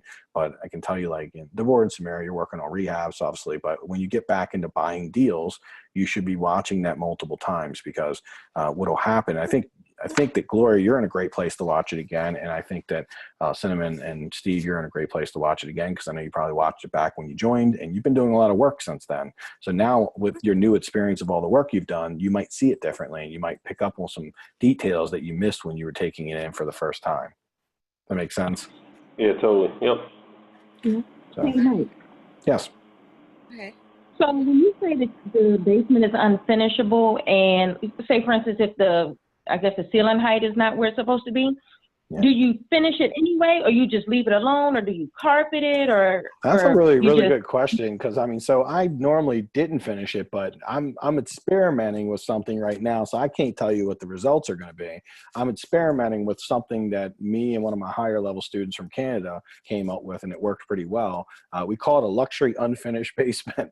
Okay, it's kind of something I coined and figured out with him, and I'm like, let's just try it. And what we do is we take and leave it unfinished, paint the ceiling black, paint the walls nice and white, gray, whatever you want, and then we take, like, one little area in the basement and put carpet in it with, like, you know, little strips, just so it's a carpeted area. We make sure it has a little heat going to it, and we run wire molding around it, put a couple plugs.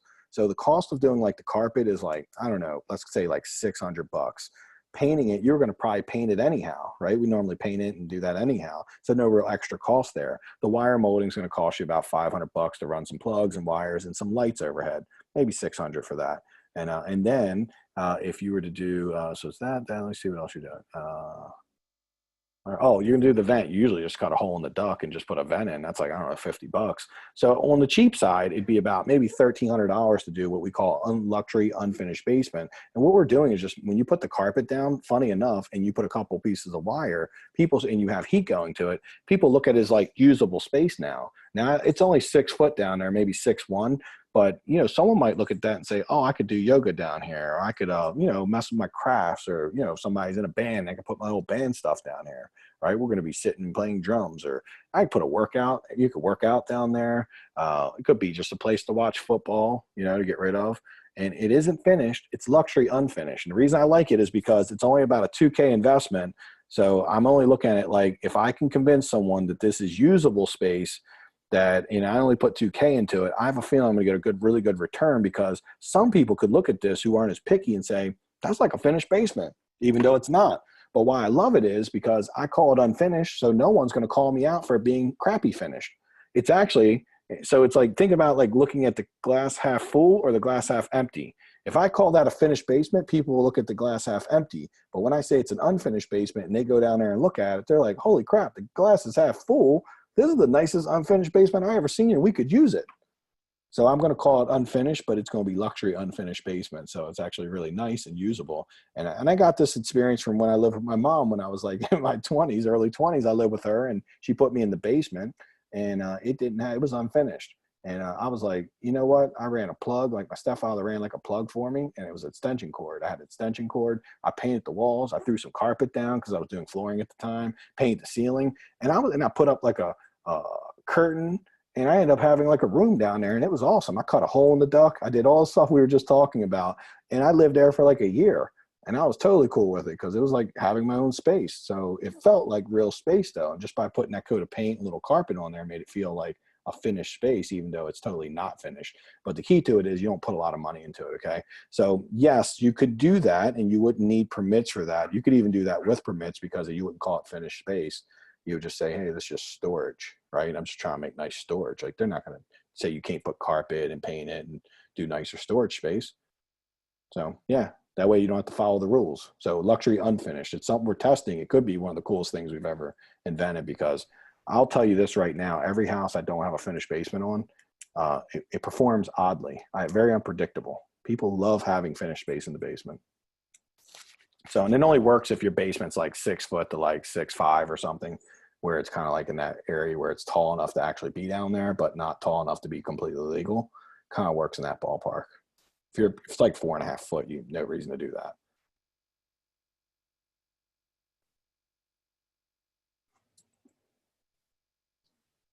Cool. So any other questions? Oh, Marlo, let's take a look at Marlo's house real quick. Marlo had a very similar one to yours, Steve, and so I think it'll be useful to take a quick look at it. And let me grab on my phone, because I think he actually sent me an email on it. Yeah, let's make sure we don't forget him. And we are an hour and 22 minutes in. I just want to send him a text when we started working on it. All right, let's take a look at his. And he had a house on a street that was a little bit, same thing in Baltimore. When we get these streets in a little bit rough neighborhoods, it actually makes sense to really just look at the street, honestly. Let me pull the address off my phone very quickly. You don't have to do that all the time, but if you get a sneaky suspicion that your street might be a little bit different and maybe it's not coming up in any of the higher comps, then you really would want to isolate your street and take a look at it.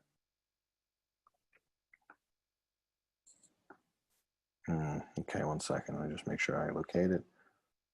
He sent it to me an email. Oh, here he is. I got it right here. Cool. 4317 Ells Road. 4317. Is it El Dunn? El Dunn. That's a weird name. I feel like the only, I guess I've been doing this so long that when someone's like, I got a house on this street, and I'm like, yeah, this street just sounds wild. And, El Dunn, I mean, if I had to prejudge something, I feel like that sounds like a street I don't want to be on. Could be wrong. Then you put the zip code with it, and I'm painting a picture, essentially. I might not want to buy that house.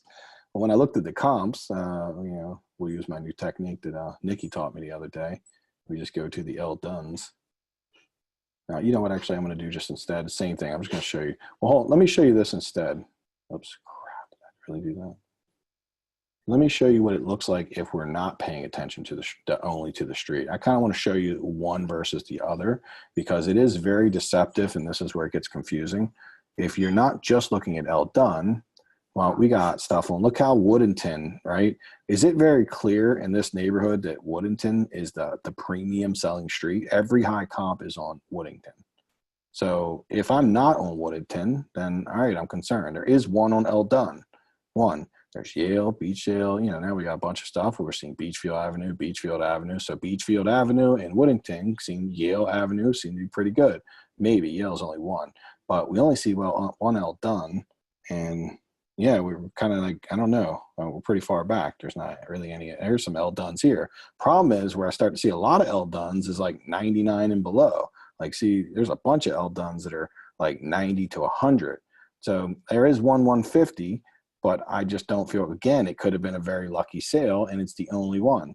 So when we look at this, if you were just pulling comps and comparing, and maybe you pulled a comp from Woodington, you'd be like, yeah, at least 150, right? I mean, because, wow, it's 150 and above. But that's Woodington, and it's starting to show a clear pattern that street sells for more. So whenever I see that it looks like it's street by street, and I'm seeing like a lot of comps on one street, I'll tend to just go ahead and pull the street itself and go really far back. And I kind of want to just look at the long-term picture of it. So let's do El Dunn. We know zip code. We're going to get this out. Let's go 1,500 days back. So I'm going really far back because I kind of want to see all. Oh, okay. Hold on one second. Let me probably take that out. El Dunn street name. Get that out. I don't need that. Is that out? There's no matches. Why is that? What am I missing here? El Dunn street name. Okay, here's 26 matches. Perfect. So when we look at it like this, 1,500 days back, okay, here's what we see. So this is 1,500 days back. How many years is that? 5 years roughly, or ballpark 5 years back? That's a pretty long time. Well, we can see there's a couple sales that are higher. There's this one, but there's a lot that are in this ballpark like this. I mean, there's a lot of those. So what I need to quickly figure out is, and let's see what block he was on too, because it could be block by block. So like a lot like what we just seen with Steve and Cinnamon's, right? It was like that particular block did pretty well, but then some other blocks, it was like, who knows? So he put it at 150 ARV, 35 in work, 72 buy. He's on the 4317.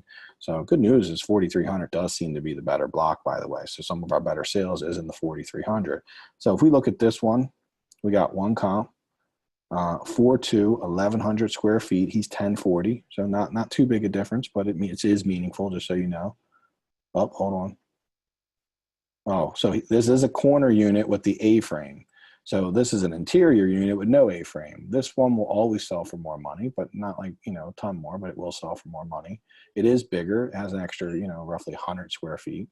And it actually sold for 145 and days on market 18. So reasonably quick, like that part. So that one comp, if there was more of that one comp, I'd be pretty pumped on this. But then the next comp's like 137, right? It is 1122, so it is bigger. It's fully rehabbed. It is an N unit with the A-frame. So we now are seeing a pattern that the N unit with the A-frame is some of the better comps on El Dunn. And these 1,500 days back just to get these two comps. So it's not very a lot, right? And then we got an interior unit. So if we were just to say, what is the highest sold 1,500 days on an interior unit? Like, there you go. That's it. And we'll see how big it is in a second. But it's renovated. I mean, I would say it's not the best renovation I've ever seen, but it's certainly renovated. Nice house. 311. They didn't go to the second bath. So, probably if he did a really, really good rehab, he'd probably get a little bit more money. But it was 7,200 in help, and it was 56 days on the market. So I'm not putting, and I probably would say some of that has to do with the fact that I don't feel like that was a high-end rehab. Like that, some of the stuff they had done probably caused some of the problems they were having, but that puts it at like 112. And if you take these days into account, I probably would go down to 100, so I wasn't sitting this many days. But we then have to take into account the fact that we'll probably have a nicer outcome on our house because we'd probably be more thoughtful with the renovation. But if I was to use this, I couldn't feel comfortable saying over 120 as a comp because 1,500 days, I don't really see anything more than 120. The only houses that were like 140 and 145 were those big kind of cool looking end units that have more space, more going on with them. So if we go 120, and basically when I seen the house, it looked like about 40K in work, and 120, if I had a deal analyzer, I would tell you that I'm thinking, well, I can just do it in my head. 70% of 100 of 120, 70, 80, roughly going to be about 80K total investment. So if it's 40K as work, then you're going to need to be about 40K in the buy. So he needs to buy it for about 40, 50,000. I think the person wants 75 for it, which sounds standard. As soon as I hear that, I'm like, yeah, that sounds like a standard wholesale deal. They're generally off like 10 to 25K. But L done is different, right? Do you see how L done is like completely kind of done with L done, right? It's not as good as the other streets around it. And honestly, it just seemed like there was a few streets in that neighborhood. So I like that neighborhood for sure, but I totally would not be looking to buy on the streets that don't have a lot of good sales on them. And I would buy on L done. I just would buy it like a 120 ARV, not like a 150, if that makes sense. Does everybody get why I'm kind of taking that position on this? Hey, Mike, yeah, I understand. I actually saw that one come through too, but I didn't think the numbers made sense, especially at what, 75K. So, because I'm trying to look in that 21229 area since we're right here anyway. So yeah, 21229. If you're in that area like that, I mean, I'm not saying you couldn't buy. If you were on Woodington, that deal would make a lot of sense, right? That same house on Woodington, based on the fact that it looks like it's about 160 to 170. Now you might got a deal because those numbers start to work themselves out a little better, but not on L done, and L done is not comparable to Woodington. So when we're comping, when we're in the counties, this tends to be less of an issue. So neighborhoods tend to be more consistent throughout. So if you go quarter mile and you see something that's 2 blocks over and it looks just like your house, well, there's a good chance that's a similar value to that house. In the city, man, I don't know what goes on. You could hit a corner and it is like, I don't know if you guys ever watched the Police Academy back in the day where Tackleberry he like walked around a corner, like someone was chasing them. They walk in a corner and they go in this door and then the music just goes on. It's like, boom, boom, boom, boom. And there's like all these gay dudes just looking at him with like leather hats on and like chaps. And it's like a gay bar they just came into, and it's freaking funny, man. The Police Academy is the funniest movie ever, and so they were, and that's kind of what Baltimore is like. You turn the corner and there's just some like, what did I walk into? It's like a beautiful street, and then you go next block over, and you're like, what's going on? You're like, I'm turning around. You're just like, turn the car around. I'm not driving through that. Well, yeah, you gotta want to look around a little bit when you're looking at your house and just see if that's the case. If it's kind of like that bad. It is in some neighborhoods. 21219, 21229 definitely has some spots that are like that. Hey, Mike, do you tend to sell houses for a little bit more money when they back to trees versus alley with another set of row homes behind them? Yeah, I mean, that sounds, reasonable, but what I always do versus just taking that as like a rule, I would just look at that side of the street and do a little research and just see if that side of the street is selling for more. I had one recently in Dundalk I looked at and I lost. Someone offered like 20K more than me. I lost it. It was a probate deal. And funny enough, good story too. I can tell you, basically a lady called me back and told me like, yeah, someone gave me a better offer. She was really nice about it. Normally they just ghost you. And like, I know Gloria was like, I don't know what happened. These people just ghosting me. Well, usually they've like got a better offer or something. So that's why they do it. She just was nice enough to tell me, which is pretty rare. Most time they just don't call you back.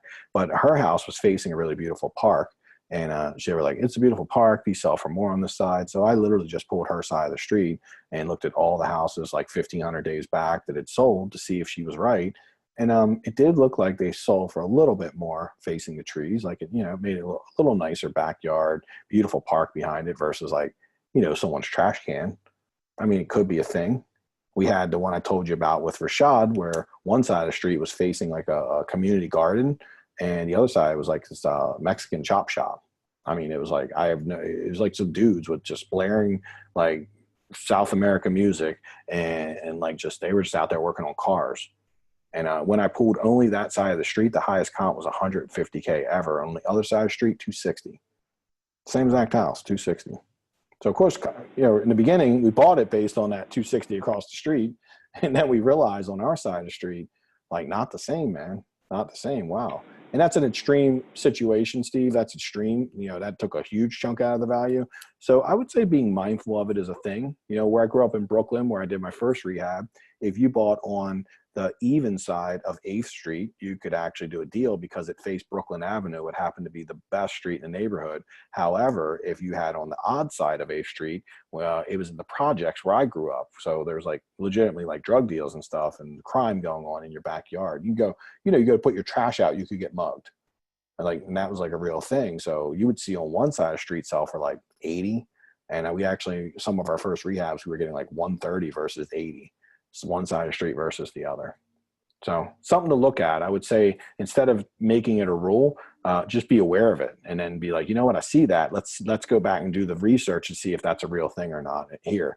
Because it could be that it's not a real thing in a really good neighborhood. And it could be an absolute real thing when, you know, one side's facing the projects and the other side's facing the nice street. Gotcha. Cool. Thanks, Mike. Cool, man. Any other questions, anyone else, or any other good stuff? And Marlo, I hope that's clear for you. I think your house probably worth about 120. You know, and based on that, I think the work's like 40. So you'll be in that ballpark. Okay, Mike, you know the deal we have not finalized that deal. The Virginia sent the hot one documents, and I spoke with her today.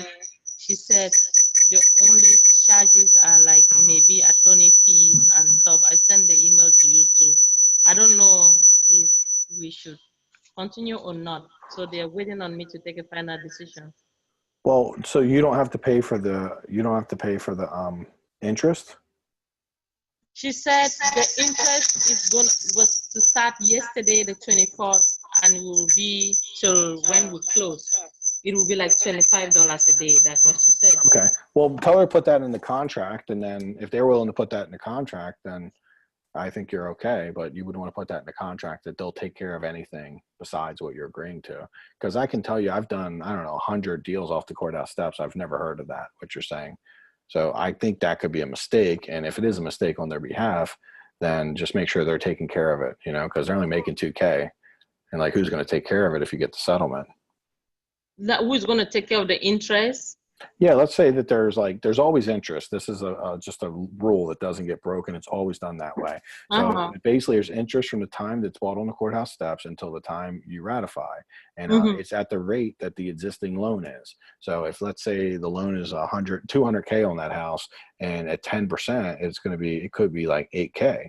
And if imagine it pops up at settlement and it's 8K, who's taking care of that? You can't afford to take care of it because you're buying the deal at your max number, and this guy's only making 2K, so he ain't got no room to take care of it. So, you know, you could be in a position where you've put some money out, some time and effort and energy, and it falls apart. So that's why I'm asking you to get like really, because I've never heard of a scenario where that's the case, what you just said. But if they say it is, then just say, hey, can you put that in the contract for me that anything above and beyond that, you'll take care of it. I'll take care of everything else. That way, it's just, you know, you get to. Says the interest is 25, she should put it on the contract. And if it comes out more than 25, they are to take care of it, not me.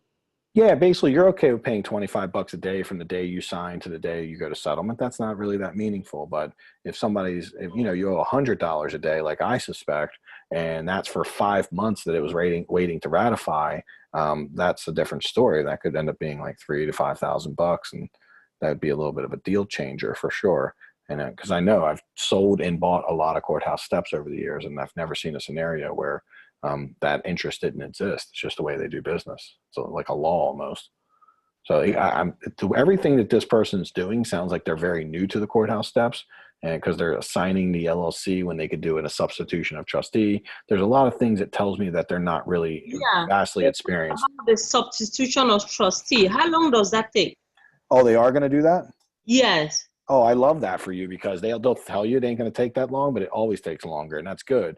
They'll tell you, oh, I can walk it through and have it done in a day. Last time I did it with Terry Royce, he said he'd have it done in a day or 2 days, and it was like 3 or 4 weeks. But I kind of like that for you, by the way, because I want you to have more time, and I think that would give you more time, by the way.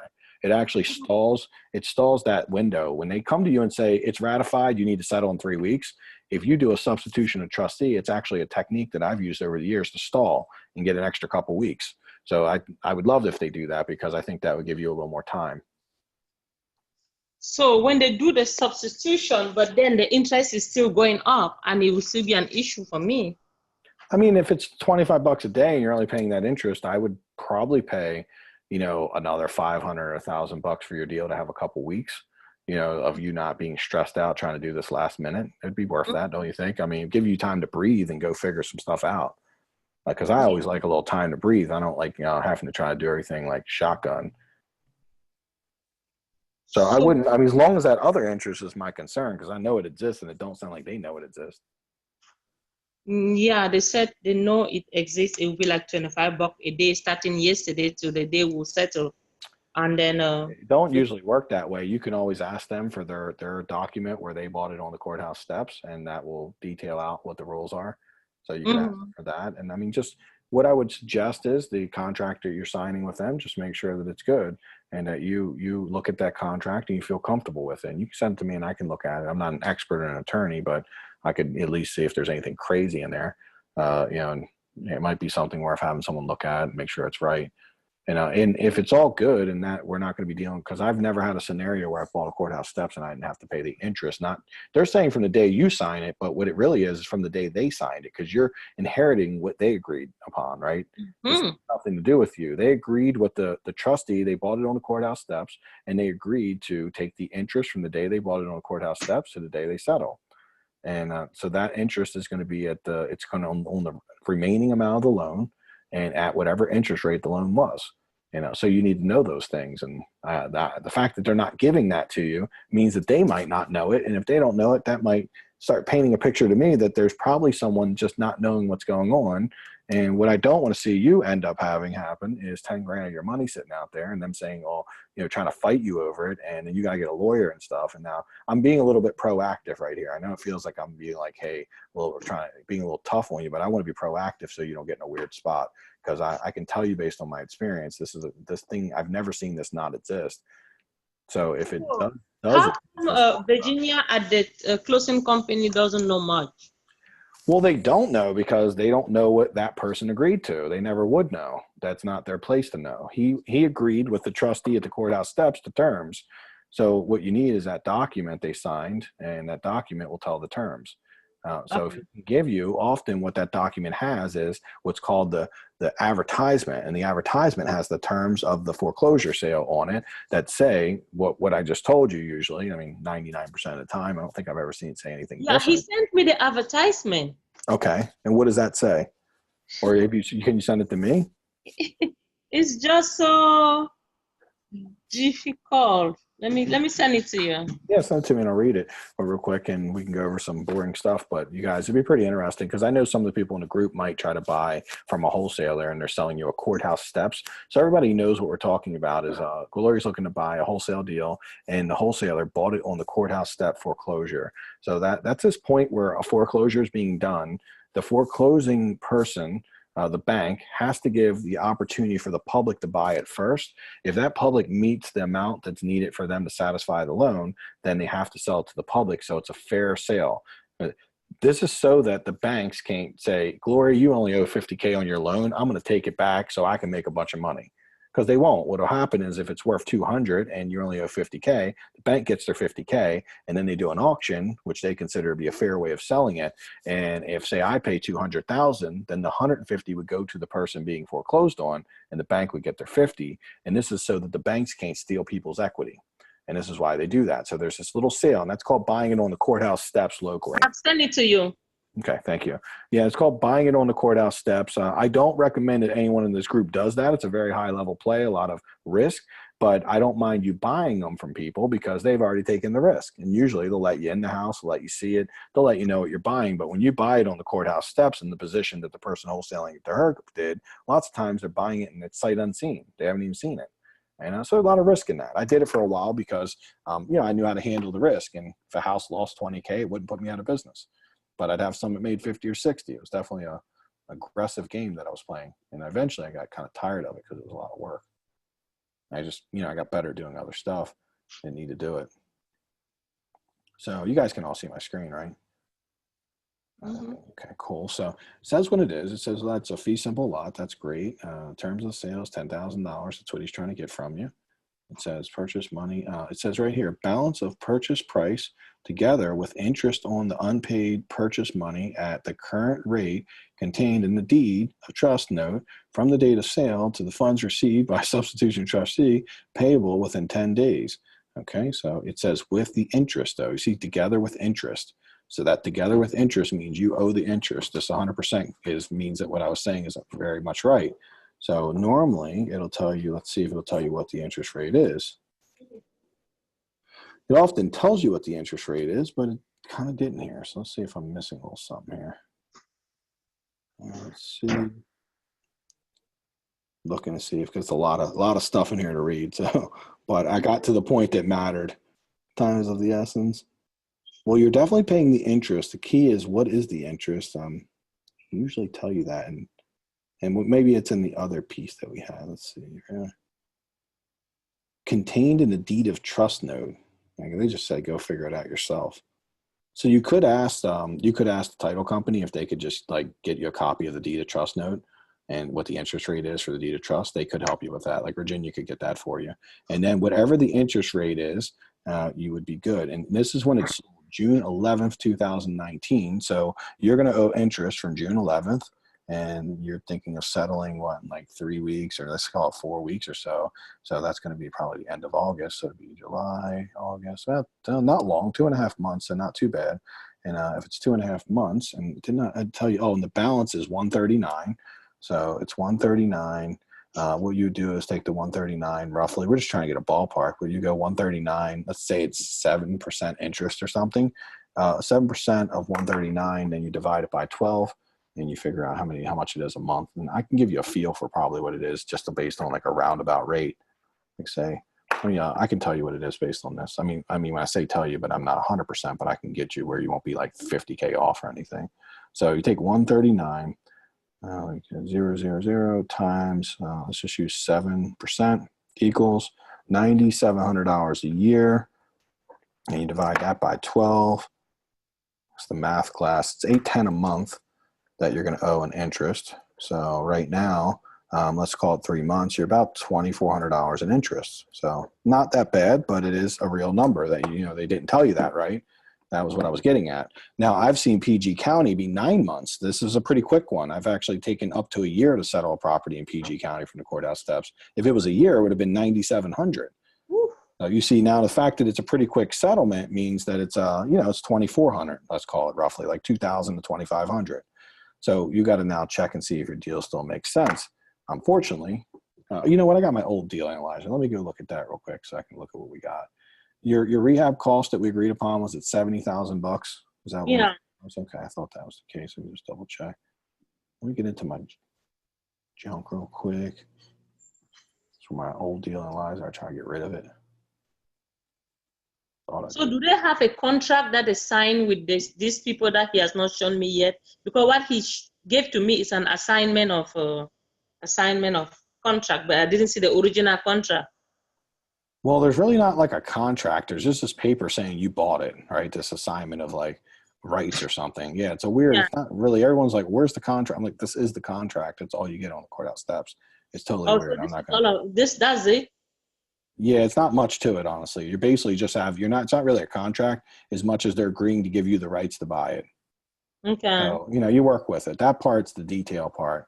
And it really, that contract, if he's given that to you, should have some of the terms on it usually.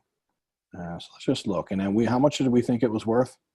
We think it was worth $320, right? You thought $350 originally, or what did we end up thinking it was worth? 70K in work. So was it $320? I thought there was a higher but it's 0.4 mile away, so we put it at 315. No, it makes sense. So yeah, 315. Okay, got it. So that's probably why I was like, this looks actually pretty good. 315, 5 months. I mean, so now you're adding this $2,500. It's going to be more like 169, and then look at your real numbers. I mean, you're like 29K on it. I mean, it's not. I think it's It is PG County, so if you do a really good job on it, it definitely is going to probably sell. My experience in PG County is anytime I've had like some really amazing results, a lot of times it's in PG County. PG County looks good. And I know our 315 is a safe number. I know it's not being overexposed where you're trying to get like a way higher than what it's worth. So whenever you're priced well in PG County, my experience has been you get multiple offers, you often get more than what you expected. So yeah, I'd probably be okay doing this deal based on everything we just seen. A little bit on the tight side, but you know, I'd be okay doing it. What I could tell you that I would probably, you know, I probably feel comfortable buying it from you if somehow you couldn't get it done to save your 10 grand. Because I do have a PG County guy. That's why I bought Bushy from you, and we're probably a couple weeks from being done that, and I always have to find a place for him.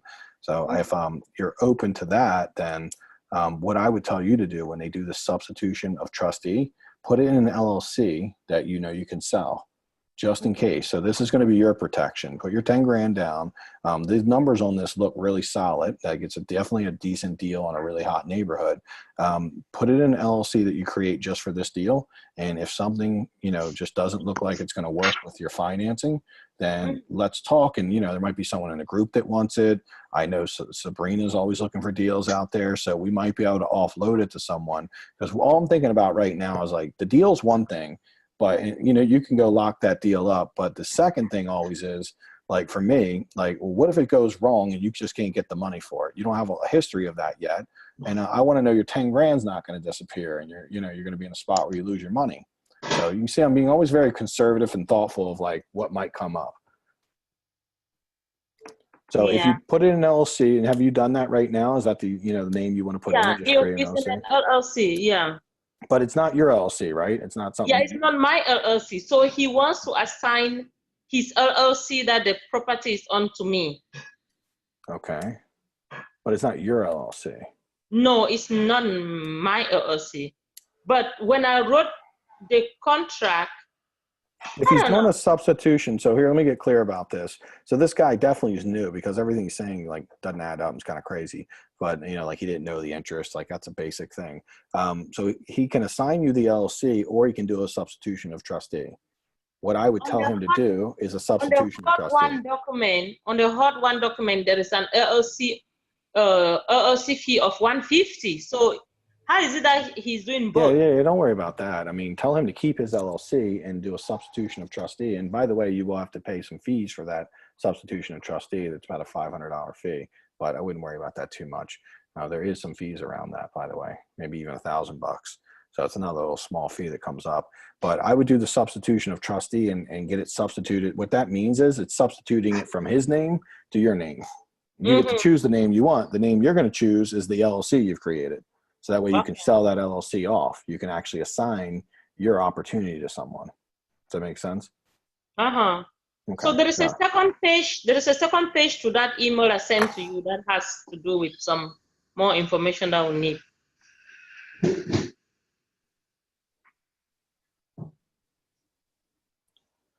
Thank you for your fantastic offer.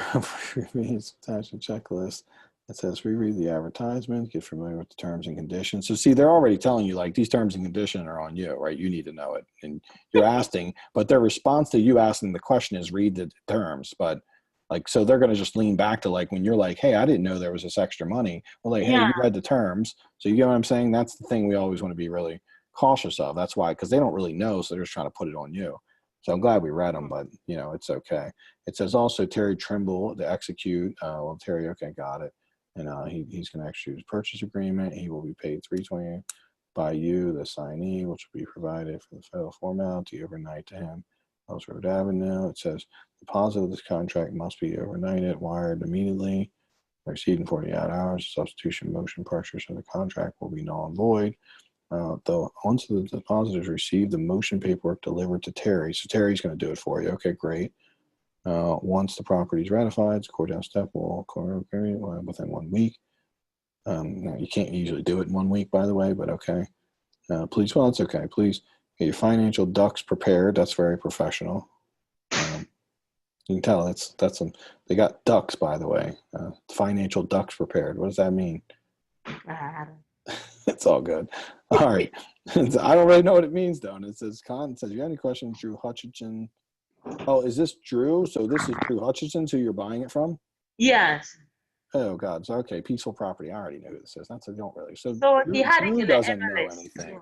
No, Drew don't know anything. But that's Dave. So that's my old acquisitions guy. So yeah, I know who you're buying it from. Drew, no, they know better, but they're just not being all that prepared. Okay, got it. So I mean, yes, you can buy it from them.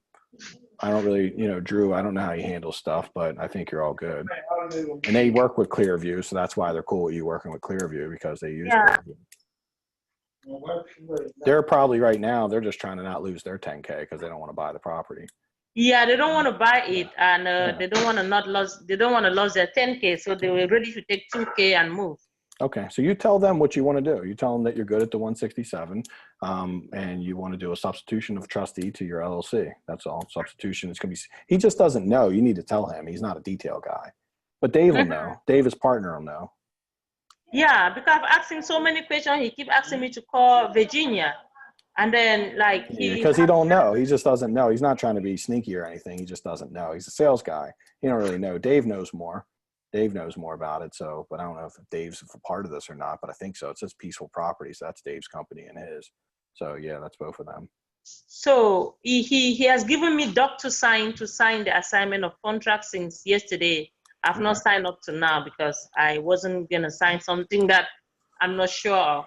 Well, we're sure now, so I think we're good. And I know who you're dealing with. I don't know. I've not done business with Drew, but his partner Dave is my long-term friend and worked for me for 4 years, so I know a lot about him.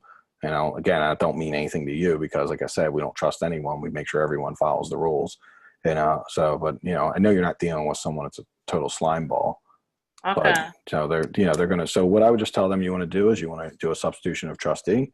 And you want to do that to an LLC that you have, okay? Okay, all right. I'll go ahead and do that. And then tomorrow, should I go send the money in then? Yeah, you'll need to send it in quickly, obviously, yes. Once you get all of it signed, wire it over. I'm going for a vacation. How does that affect this deal? When are you going on vacation? Saturday morning. Well, it only affects the deal if you spend all your money on vacation. That might affect it negatively. As long as you're not going to Disney World, you should be fine. Because you won't come back with any money if you go there. What if I'm going to Vegas? If you're going to Vegas, I would not sign this contract because you're coming home broke. You will not come home with $1. So you might have to get a part-time job if you're going to Vegas. I'm going out for 2 weeks. So 2 weeks? I don't know. Well, the substitution of trustee, in my experience, will not be done in that 2 weeks. So I would just let them know you're going to be gone for 2 weeks. But if it's substitution of trustee, you should be good. Okay. All right. Thank you. I will take it from there and then see what I can do tomorrow to get everything valid. Okay, awesome. I do know that if something went down and you needed some help, that both of them would be, they're just not trying to lose their 10K. So if I was like, hey guys, I'm going to step in and take Lori's deal just so you guys don't lose your 10K, they would be cool with that. I mean, in my experience, because they don't want to lose the 10K and they don't want to do anybody wrong. So I know that they would be open to being more flexible, but just know that the reason that your 10K is going up is because their 10K is on the line. And if you don't perform, then it's exactly that. He told me he's not adding anything on this thing. He's giving them 10K. He just won what he gave them. Absolutely. He just doesn't want to lose his money. And I've been in that spot before too. Yeah. Okay. Okay. I'm pretty clear now. I will do more about it. I'll call him now and talk to him and then. Let me ask you this question. How long was it on the MLS? So now I'm kind of concerned because if they try to sell on the MLS, why didn't nobody buy it? It was there for a long time. Long time. At what price? At 179. 79. You ordered for 167. And then it dropped to 174. And then that's why I called them, because I saw the drop. Let's take another look at it. Unfortunately, I'm now, I'm a very critical thinker, and I'm now wondering why it didn't sell on the MLS if it was there for a couple months, because my experience, if it's a good deal on the MLS, we both know things usually go. Okay. So I'm wondering, what's the catch? Did we miss something? I don't know. I always feel this way when we win a deal. But all right, let's just do a little quick search again, make sure we feel 100% comfortable, because you're putting 10 grand up. So let's dive in. What was the address? 6408 Gateway Street. Gateway, let me see. I got to take Gateway Boulevard. Okay. Gateway I remember we had a really good comp right on your street too. So that was very. But it was 214. It was 214. 314. Oh, 314. Yeah. Mhm. Now, what about your house? Nothing weird going on, like the foundation, anything like that?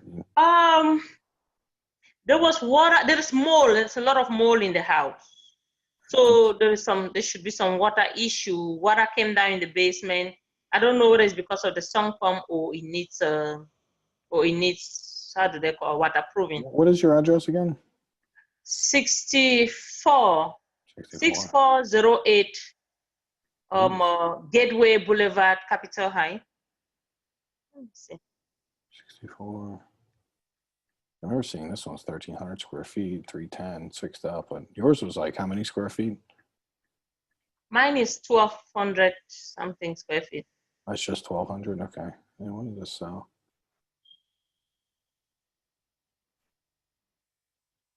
10,000 in concessions. So that went for 300. And what was the sales date on that? 19/6/3/19 recent. Okay. So it's 5.3. Got this number. 6.3/3/25 Gateway. You said yours was 60 something. List price, huge price reduction, professionally landscaped. 14,000 in concession though. So that actually only went for 310. That one is not like renovated freshly. It was done, but not like. It's got a pool house. I mean, it's a nice house though. It looks renovated to me, but I mean, to the point where, I mean, I don't know. It's hard to, that is renovated. I don't know how to compare. The pictures aren't perfect.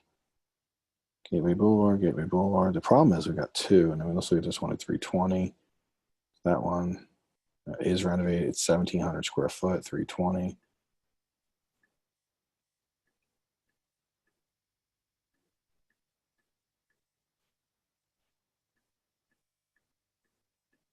I'm sorry, I keep asking your address. What was your address again? Because I'm getting confused. 60. This one is just like across the street. We are 6408. 6408. Okay. Yeah. So, okay, across the street, but well, you mean next block up. Okay, but 1,700 square feet and 7 days on the market. Let me see. We're gonna have to do a whole extra cards, extra sites. This is pending for 299. This one's 4.2, 1,100 square feet. This is fully renovated.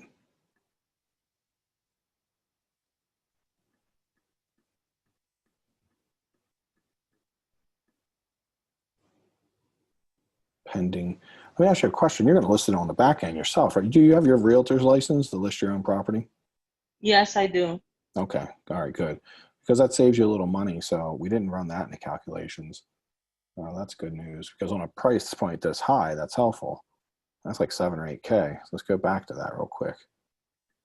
I'm just looking to make sure this feels really good. So for everyone listening, thanks for staying on if you're interested. But you can see when we get into a deal, we get real specific and we stay on it until it's clear, if that makes sense. I don't know about the comps, but I'm going to look at something else really quickly and just see how good or bad we are. But right now, we got 5%. You would only be at 2.5%. And now my money, I don't know how much my money will come out to be, because the percentage on the mortgage interest point. I mean, it shouldn't be higher than this, or it should be in this ballpark. Okay. It just depends on it. I mean, it gives you a little more profit to play with, if that's helpful. And I remember feeling very comfortable with the 70K. I don't know about the ARV though, because it's kind of all over the place. It's all about the 310. When you get a 310, it still works. And see what I was talking about. Yeah, the problem is, like, I'm only paying attention to Gateway, and yes, there's higher comps if we're off Gateway, but these, you can't ignore the comps on Gateway in order to go to the ones off Gateway, if that makes sense. And there's ones here that are, you know, this. So let's see. I'm going to go back to your email very quickly. Oh, here we go. So it's Gateway terms. It's just, I want to see what you sent me. I'm being super detailed about this because it's a big deal, and you know, I want you to do, you know, a good job on it. I'll make sure I'm not missing anything for you, essentially, is what I'm thinking here. All right, we don't care about that too much. 71, 71, 70. All right, Glory. So what did you send me? Did you send me like YouTube videos or something?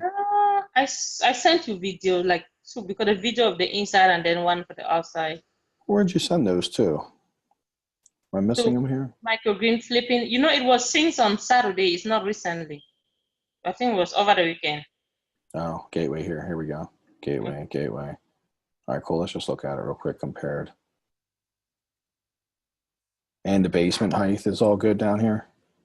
The basement is was 6'4", 6'3", 6'5", and it's Okay. wet. But It's finished. Okay, but it is finished though. So, and then obviously if you go above that.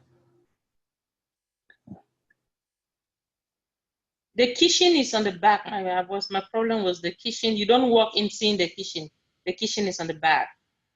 You don't necessarily have to, but all right, let's go past that. That was not the one we want to see. So I was doing that one quickly. So outside video. Okay, let's do this one. 170, 75 mark, 325, 10K due. Properties trustee sale. All details on.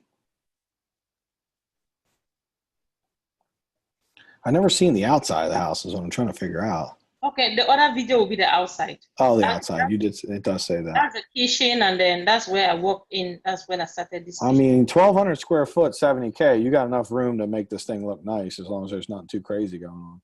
It looks overall, it don't look that bad.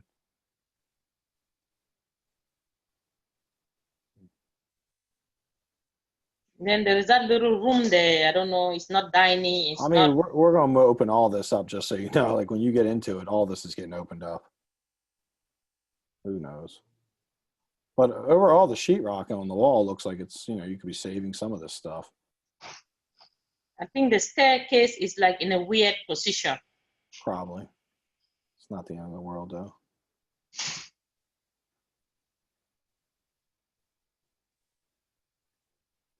Time you're done with it, it's going to look beautiful. It has 4 bedrooms upstairs. 4 upstairs? Okay, good. Yeah. That's good news. And then any bedrooms on the first floor or no? Just living room, dining room, kitchen on the first floor? Just living room, dining room. Like it has a living room and 2 other big rooms that you have to define them. Okay, living room, 2 other big rooms. And there is still a kitchen and dining room or no? There's a kitchen on the back, and then the dining room, I couldn't figure it out. So you might have a room to put a bedroom there, or we can figure it out. Remember, we have room with 70K. We can work some magic and make the layout nice. As a matter of fact, it seems like there was one of the rooms they used one of the rooms for a bedroom in the living room area. One of the rooms could be used for a bedroom. This isn't all well and septic or anything, right? I mean, it wouldn't be. No, it doesn't say it. I didn't see well of septic. I mean, I'm looking at it. I don't see the side looks reasonably good. That's the back, actually. Yeah. Oh, good. Okay, so you got off-street parking. You got a nice yard.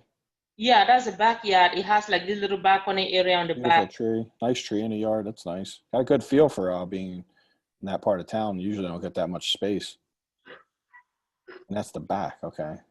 That's the back to the kitchen and then that area. I mean, I'm liking the siding looks savable. I mean, you're not going to be redoing that. All this stuff's like money, right? Stuff That's that the you're not route going to to the spend. basement. That's the entrance to the basement. Windows are vinyl.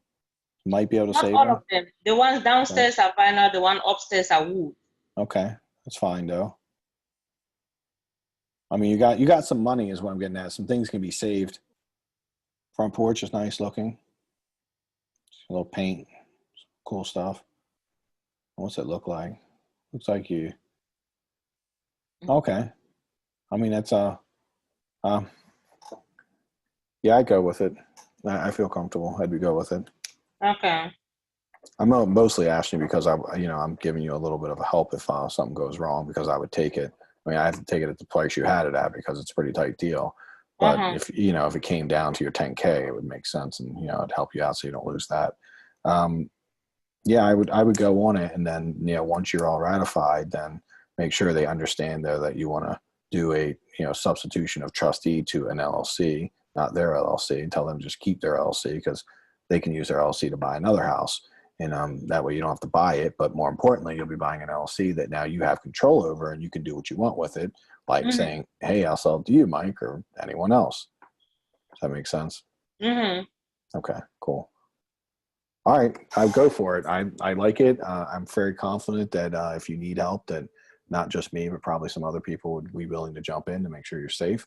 And it gives you a couple of weeks to try to, you're going to be gone for 2 weeks. I guess the bigger concern is, what are you going to do for 2 weeks if why you got to try to go get this money going? So are you going to be in the country or? No, I'll be in Dallas. I'll be mostly in Dallas. So I will be in the country, so it's not bad.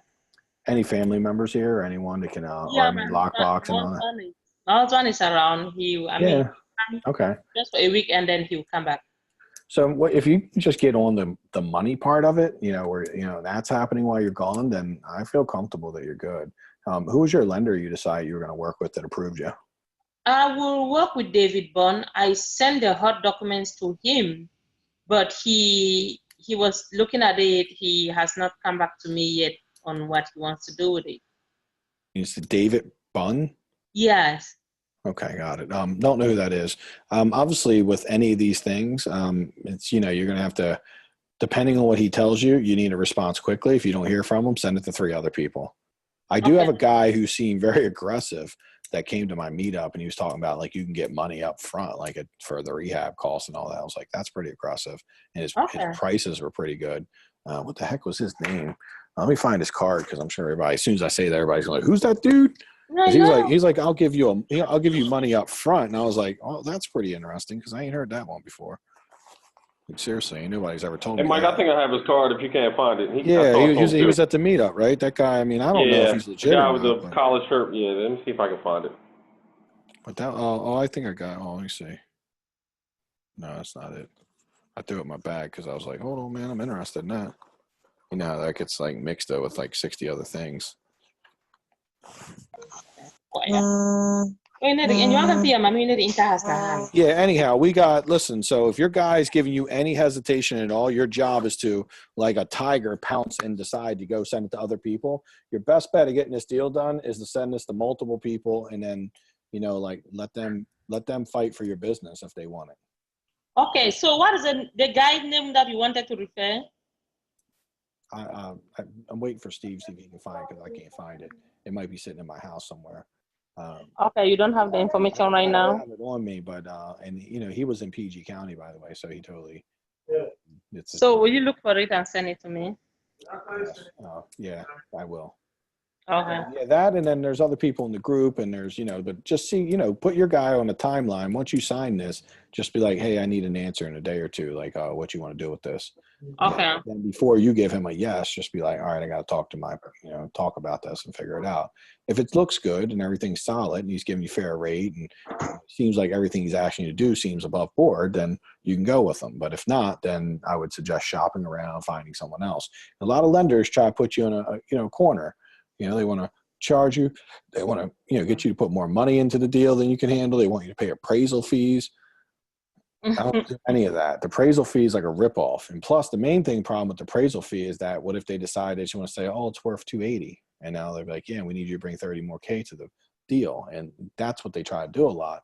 The best people to work with should be able to do desktop appraisals, meaning they can just look at it and be like, yeah, I'm good at that number you need. Okay. That's what a lot of lenders I work with do. Now, they're still going to charge you an appraisal fee, and I'm fine with that, but it isn't the fact that I don't want to pay the $500 for the appraisal. I just don't want them looming it over me. They did this to Sabrina, and it came to her like 5 days before settlement and then said, yeah, we'll give you a lot less than, like told her her house was only worth 220 or 230, and she sold it for 260 when it was all said and done. So can you imagine? They're messing with her, right? And she ended up not doing business with them because they thought she was in a corner, but she was actually able to get an extension and work it out and went and got another lender because she got a little upset about it, which I expectantly makes sense because that person was definitely didn't do what they were supposed to do. Mm-hmm. All right, cool. I got to eat dinner. I smell it. So all right. I can focus, but I want to spend some extra time on it. Let me know how it's going. Feel free to, text me and talk more with me because I know you're going to need me a little bit through this. It's a little bit tricky, but everything looks pretty good to me, and I feel comfortable with you doing it. All right. Thank you so much.